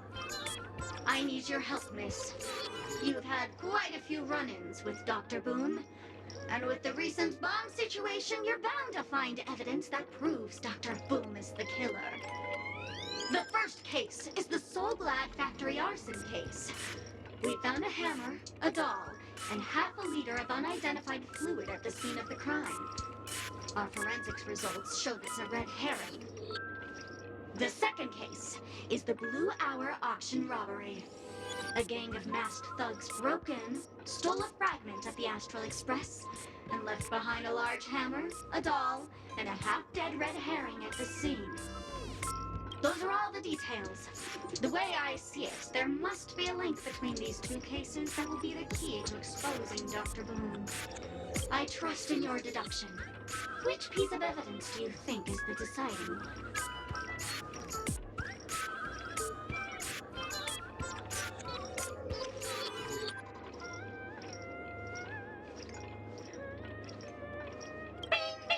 Correct answer! You're good, gray hair. Your mind is pretty sharp. Seeing as you've put in so much effort, I'll throw you a bone. The bomb's not here. This is only a prank I've craftily set up. Hurry, time's running out. You better find that real bomb quickly.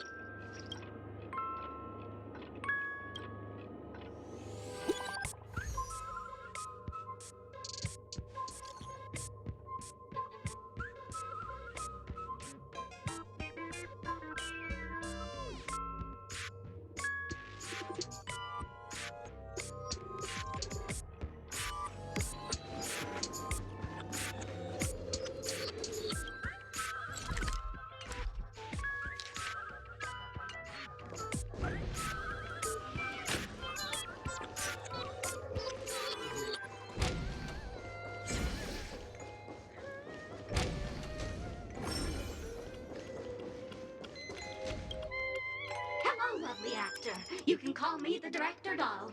I often use this name in film credits. If you didn't know, I'm the one who directed the entire farce in Penicotti. As the leading lady of the show, what did you think? Feel free to share your thoughts. Well, actually, due to the current plot requirements, you're only allowed to say one line. So please try and resist the urge to share your thoughts.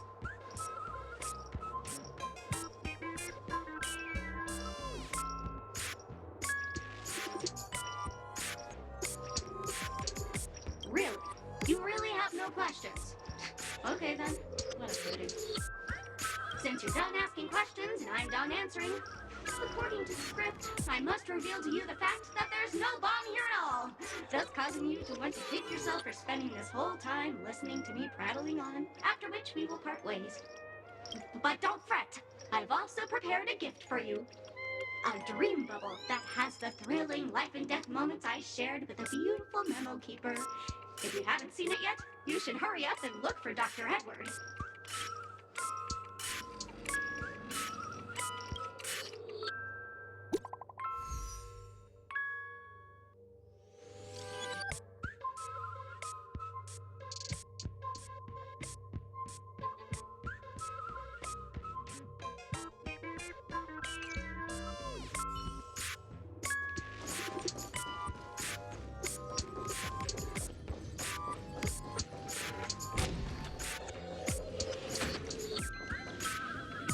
Hello, I'm a bomb. There's still some time before I explode, so you can take a look around first.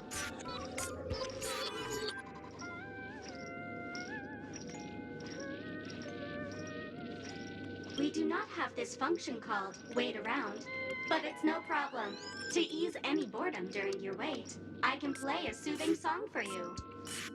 Now playing Never Give Up, Never Surrender by the trending superstar Ast Rickley from the Epsilon 12 system.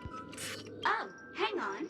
Penicone's family have not purchased the rights to this song. We can't play it here. How about this? I'll recite it for you. Next up, please enjoy a recital of Never Give Up, Never Surrender. Oh, aha! If you ask me how I feel about you, don't tell me that you pretend not to see. They will never give you up, never make you sad. They will never give you up, never make you cry. They will never say goodbye to you, never tell lies to hurt you. Praise, aha!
Not much time left.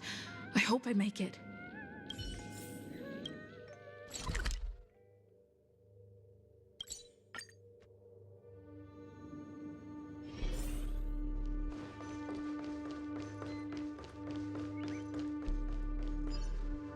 "28 minutes, 46 seconds. 28 minutes, 45 seconds. You're here!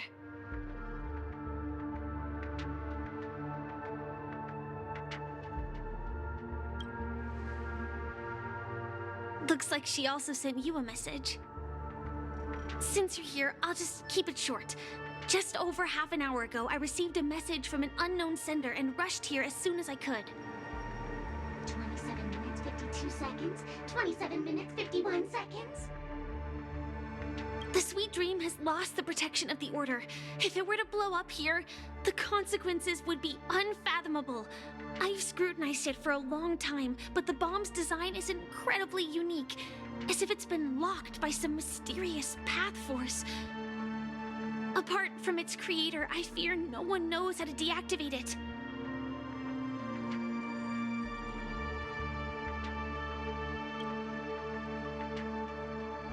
You mean the Watchmaker's guests? That's a pity. Based on my experience, I don't think any of them can turn the tide on this situation. The Memo Keeper may be able to teleport the bomb to a deserted location, but I have found a note inside the doll.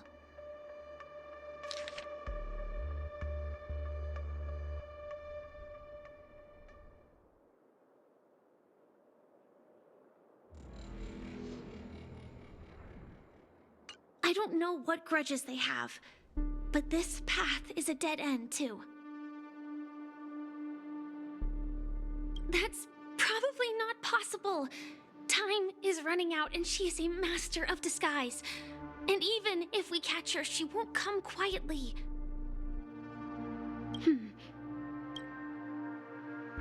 Actually, there might be another way. Do you still remember? The script said that I will experience death 3 times in the Land of Dreams. I think this moment heralds the 3rd time.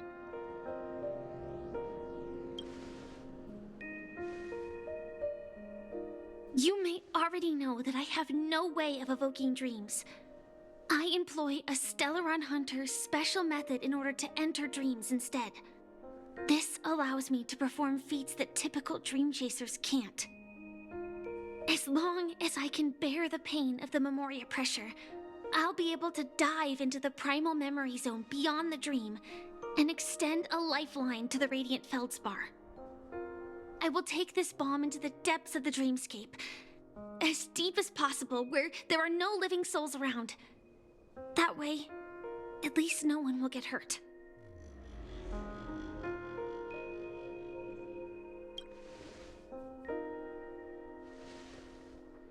Don't worry. believe that this Firefly armor will be enough to take me to where I need to go before the countdown ends. And maybe even make it back safely.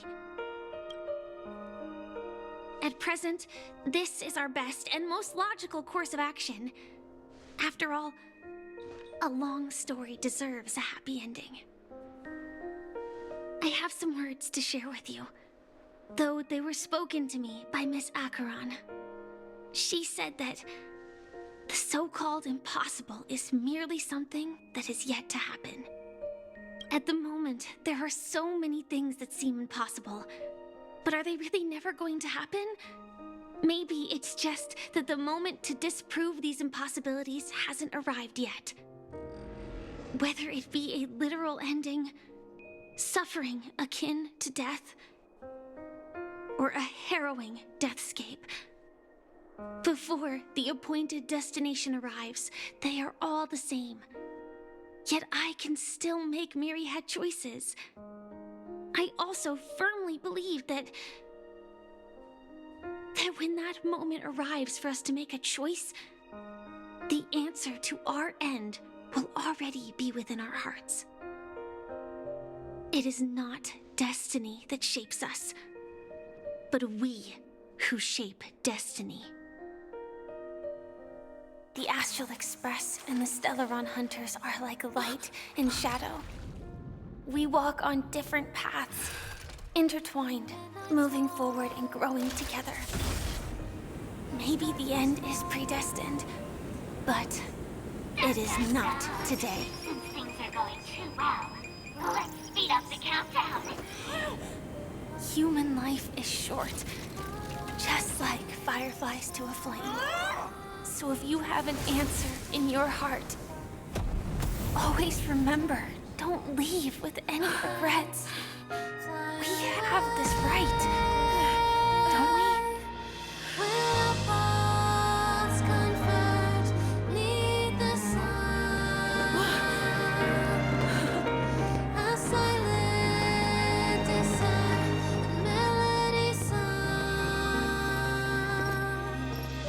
Since you care so much about other people's safety, why don't you go take a closer look?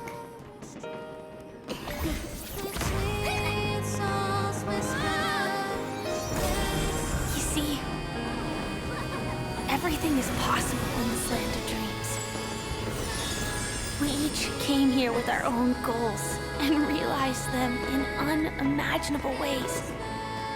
Regardless if the result was a sweet illusion or a bitter reality. It was an answer we longed for, day and night.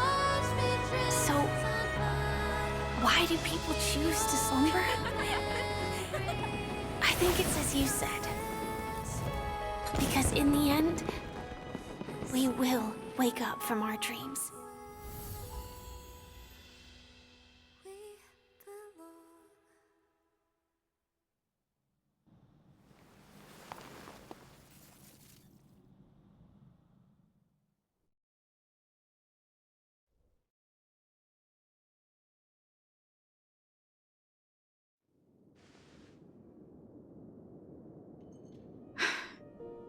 When I arrived, I happened to see a child holding it.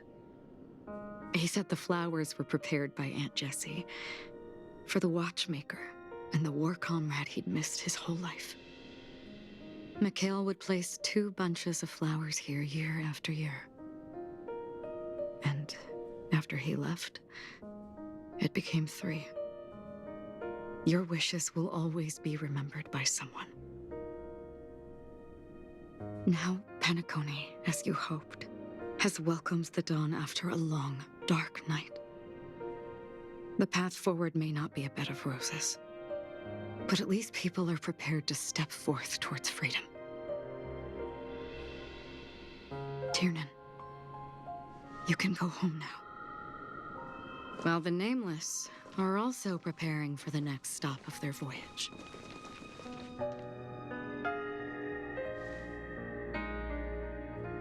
But before leaving, we still have one last thing to do.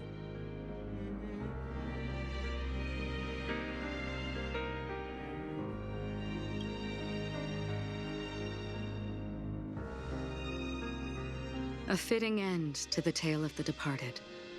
One could not ask for a better farewell. Go on. They're all here.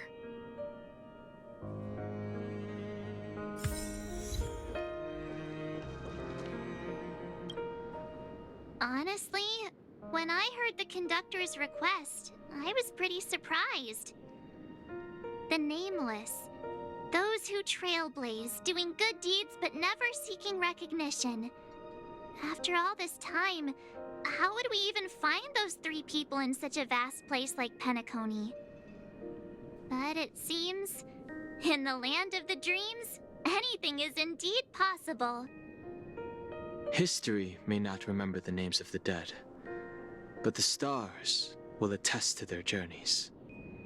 The first glimmer of light in the prolonged night often illuminates little, as it is fleeting and the darkness too vast. But because of this, people will remember. As long as something shines in the night sky, then when the first star falls, countless more will follow. Brooklyn Tiernan, Rosalina Jane Estella, we raise a toast to you, trailblazers of the Silver Rail. A toast to history that no longer remains silent. The passionate and courageous pursuit, and a voyage that traverses the stars.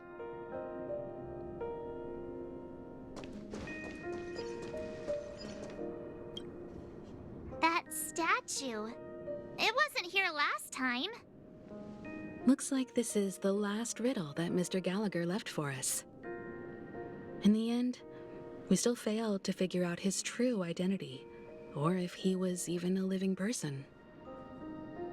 What should I say? I mean, this guy is definitely a history fictionologist, all right. I'm suddenly reminded of the time at the theme park when he said he was only 13 years old. Could that have meant something too? Either way, he's an enigmatic character for sure. At least our journey together in Peniconia was real enough. And his loyalty and love for this land must have been real too, right? Gallagher, we raise a toast to you, the slumbering hound. To the festival's invitation, to all lies and the singular truth. If we ever meet again, please don't talk in riddles.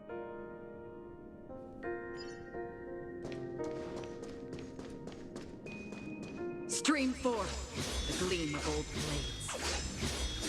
Shah! Ha! Shah! Ha! Stream forth the gleam of old blades. Is the Astro Express ready to depart Peniconia? Apologies, Mr. Mika, that we are only now bidding you farewell. Oh, that's all right. You've all done so much for the Watchmaker, and we are forever indebted. Allow me, as the representative of Dreamflux Reef, to make another toast to all the Nameless. What will the people of Dreamflux Reef do now? Many will continue to live here. Those accustomed to being awake will mostly have a hard time getting used to a life of darkness with their eyes closed. Though the order has faded, there must be someone to watch over this primal memory zone. Penaconi's nights are long, and there are many who are still far from a good night's sleep. As for the sweet dream over there, we're still managing without it, aren't we? Mika and residents of Dreamflux Reef, we raise a toast to you, watchers of the long dream. To your tenacity throughout time, to each sorrowful night, and to the dawn that is finally upon us.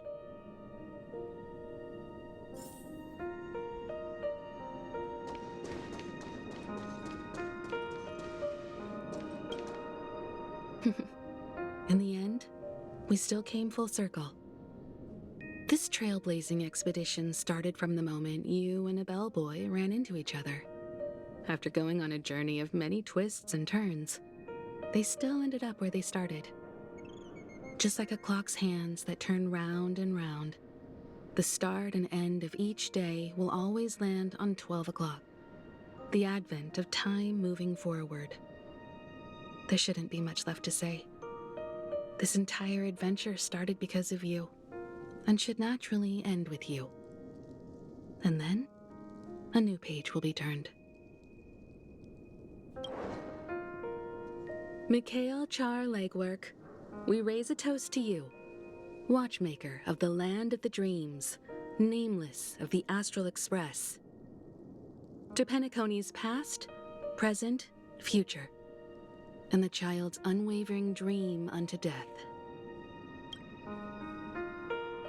With that, our duty as Nameless should be complete, right?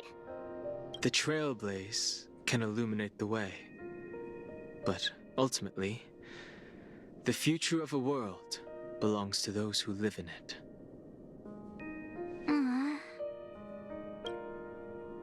I still feel that Mr. Mikhail must have really wanted to witness this day himself. What's on your mind, March? Just a strange feeling. I had it a few stops ago, but it's super strong this time.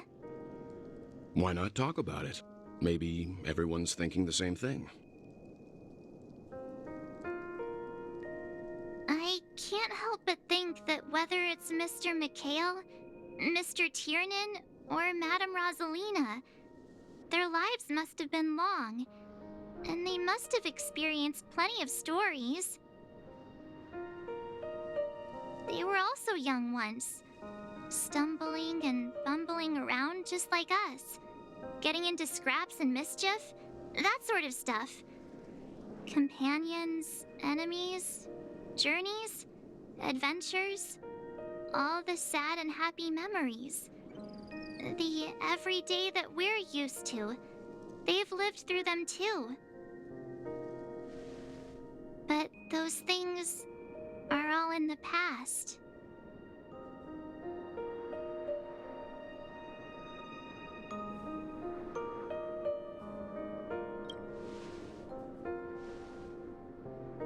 It's rare that I'm this serious.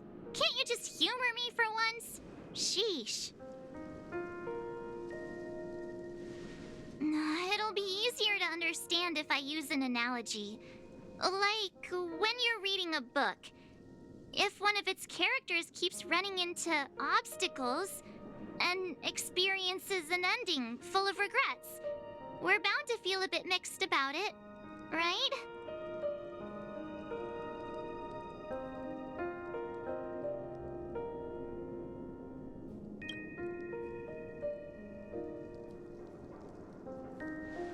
Because we've seen every nook and cranny of their lives, we see these people as special. So, even if there are parts of it that aren't really realistic nor logical, we still hope that their story gets a good ending when it comes. But what if they and we aren't really that special? When Mr. Mikhail sat in this chair, waiting for the Astral Express to arrive every day, what was he thinking? And if, at the end of his life, he could still firmly say he had no regrets, then what is this regret we feel in our hearts right now? I think each and every one of us is searching for the answer to this very question. The universe is vast, and our lives are but specks. The trailblaze never ends, but against the backdrop of the cosmos, the average person's lifelong journey is merely a short stretch. But it is in this minuscule distance that paths cross and countless worlds connect. The universe may not remember every person who leaves a tie along the silver rail, but we will. As long as we remember, their stories will never end. And what Mr. McHale has left for us is his answer to this very question. It may not be perfect, but it left a smile on this storied, jaded old Nameless's face at the end of his life. And its meaning will be interpreted by those who come after us. It's not the answer that's important, but what we can learn from others' answers, right? This is what trailblazing is. Sure. I'm really sorry for bringing down the vibe. Quick, Don Hung, tell us a dad joke to lighten the mood.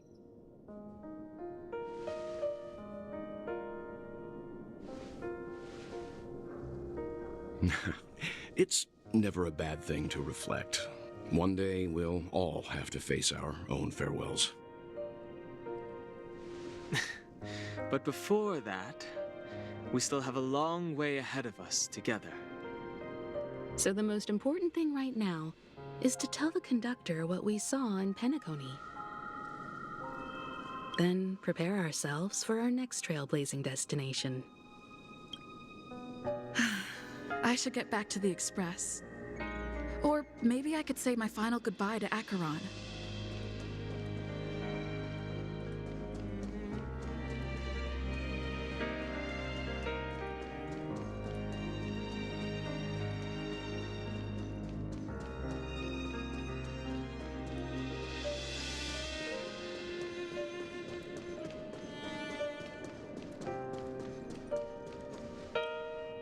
Do you still remember when we first arrived in Peniconie? Who would have thought our paths would cross in such a way?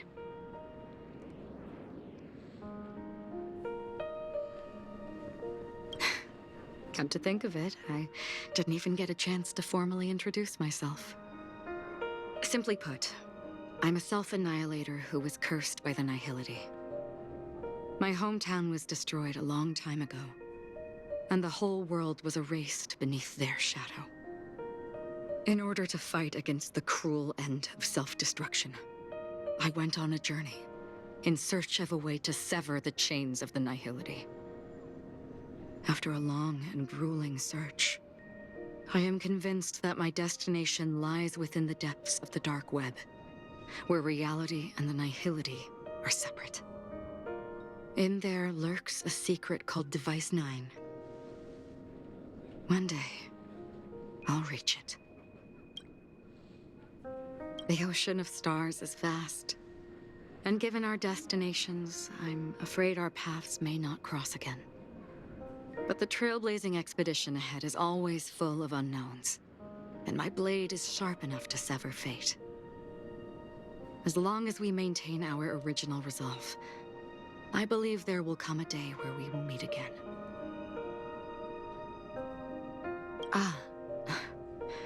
In that case, I must apologize for my rudeness. Do you remember when we first met? I once said you reminded me of an acquaintance. Because of the Self-Annihilator's curse, my memories are stripped away, blurring my past. And after our journey together, what I originally thought were familiar feelings were merely illusions. I believe this was truly our first meeting.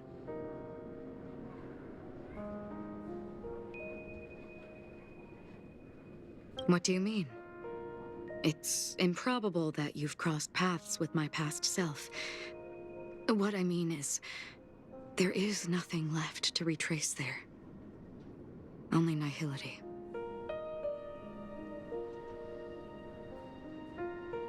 I see. You've also had a similar experience? Then you should know that this me and your memory of me are not the same person.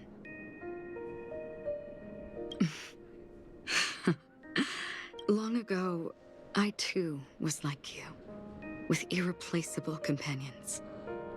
We also embarked on journeys, making the best choices we could, whenever we could. Unfortunately, we didn't achieve the outcome we wanted. But moments like this make me feel like they never even left. In this universe, there exist countless worlds that are similar yet different, and countless people who are alike yet distinct.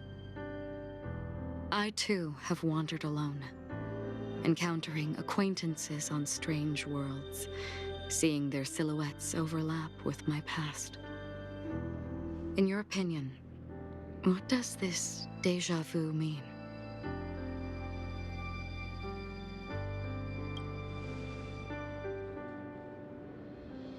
Attachment, desire, longing. They may all be right, but they are all incomplete. I believe it's not something external, but something that originates within us. An emotion that traverses time from a certain moment of our past to reach us. Perhaps it's a source of warmth and happiness, or maybe it brings pain and sorrow. Each time we reminisce on our past, we always seem to notice a tiny but unforgettable instant that we left behind us, along with certain other things that remain constant throughout. That is a summary of our lives, encapsulating everything about us in these moments. Proof of our shared path. Within them, we glimpse our own essence, and thus, we truly exist. Just like everyone in this story, hurtling onwards along the path of destiny with passion and courage for the things that breathe meaning into their lives. Set forth on your voyage without hesitation, Nameless, on the path of the Trailblaze.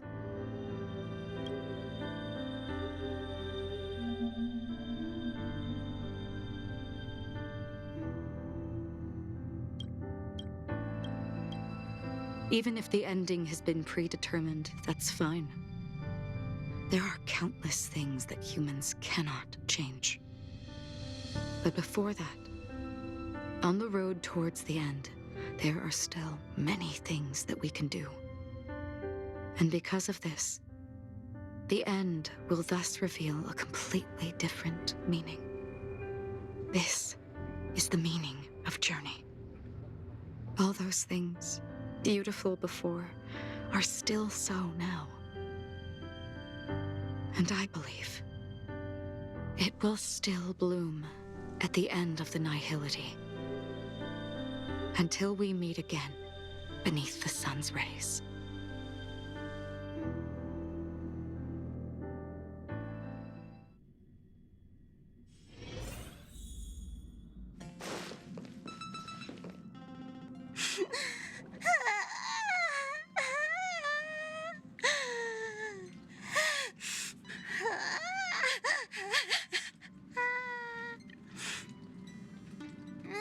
There. Chin up, Pom-Pom. Don't be sad. Don't cry. Wow.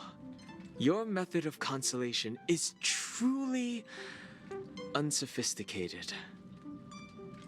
Still better than just standing there like a scarecrow.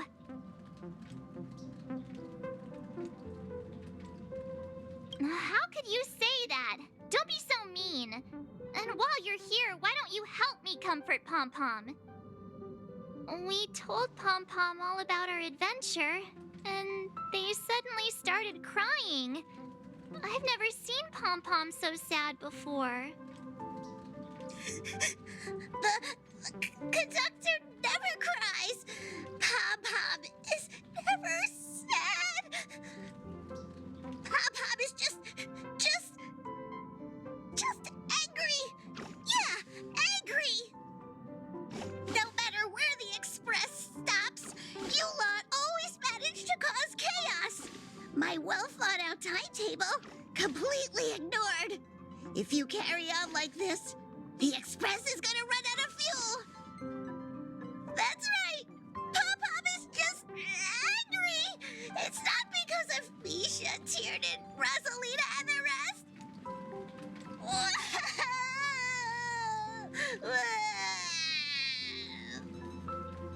It's okay. Oh, Pom-Pom, just let it all out. Everyone, Could you all take a break in the next car? Don't worry. I'll stay here with Pom Pom. But... Let's go, March.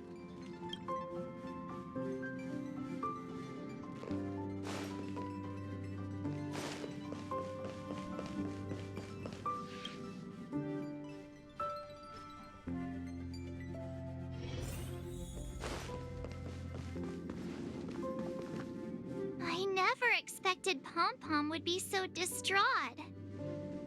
Those three nameless must have meant a lot to Pom Pom.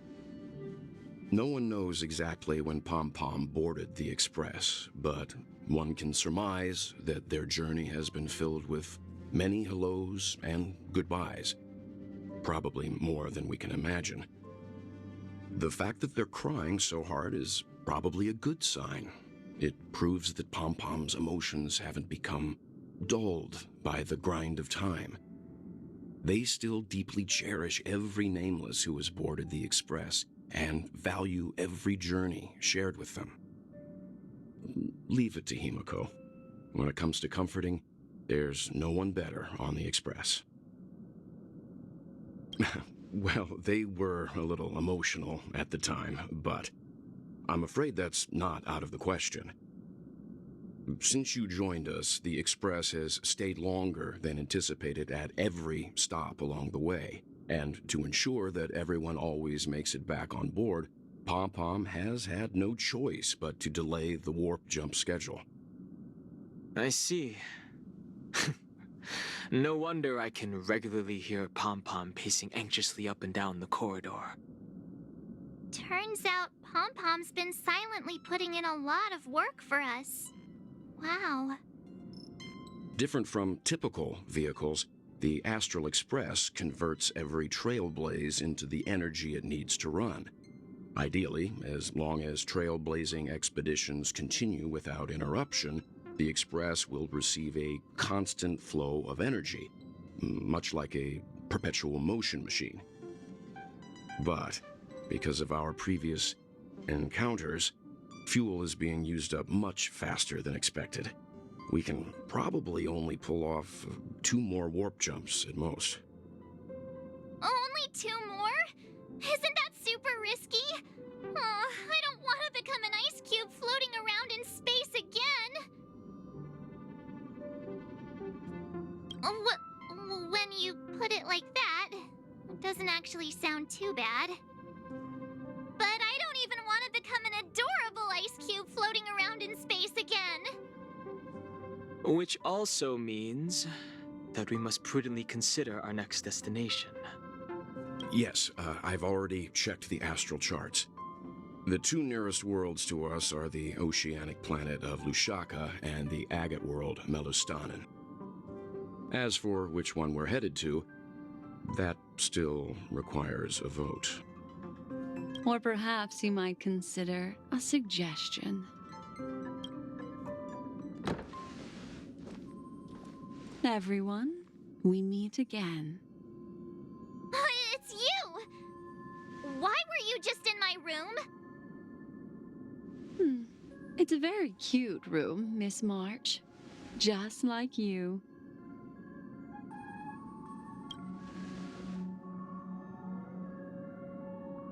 Memo Keeper, let's put aside how you managed to sneak past everyone and board the Express for now.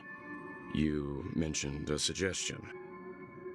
I accidentally overheard how the Express obtains fuel. I just wanted to chat with everyone to see if we could work together. But now, it appears my suggestion could be the very lifeline that saves everyone. Please speak candidly.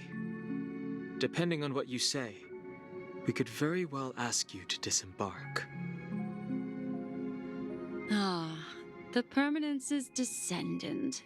What a charming little dragon, especially with those mired memories of yours.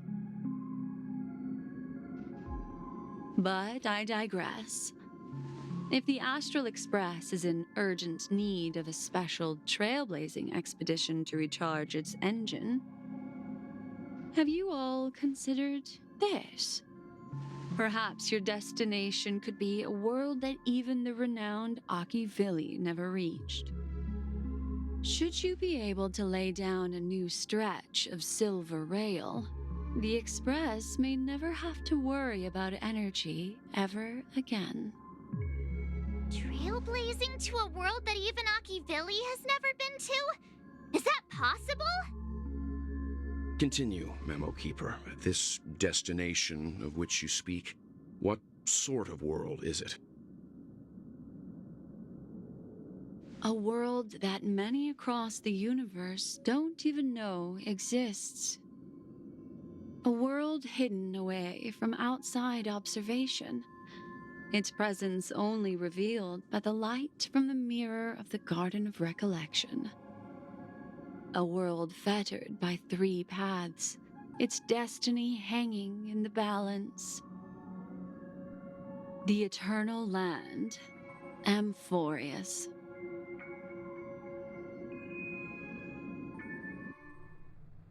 I hope I'm not too late, child. I wasn't expecting it to be you. Don't you know how many sentry posts the family has built? And how hard it is to get you out of here? Looks like my time's up. What do you mean? What time? Negotiation, interrogation, or death. My fate lies entirely in your hands, Lady Bonajade. The dance is done. Why bother with the compassionate pretense and give someone who's about to die the chance to talk? Despite your fall from grace, you still look well.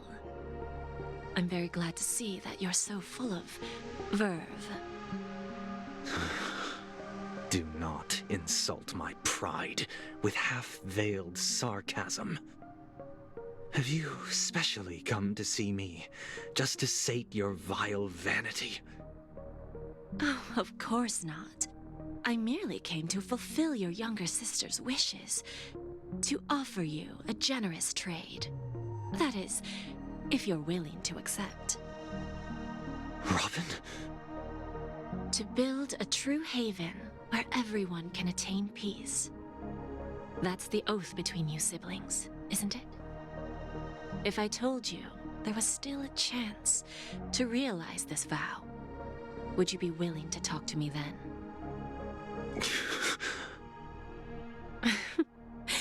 I recognize the gravity of this question, which is why you don't have to answer me right now. Go now. You are free, O Chosen One, who dare to exceed his bounds, sever your wings, descend to the mortal realm, and walk their lands. See what this world is truly like. I will not accept your charity.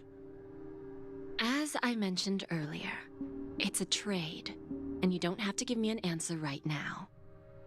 Rewards are not reaped in a day, and if there's one thing I'm best at, it's waiting. The sweet dream still continues, and the night is still long. You have plenty of time to contemplate your answer. A word of advice for you before we part ways. A word of warning from someone who's been in your shoes before. Life is too short to miss out on golden opportunities.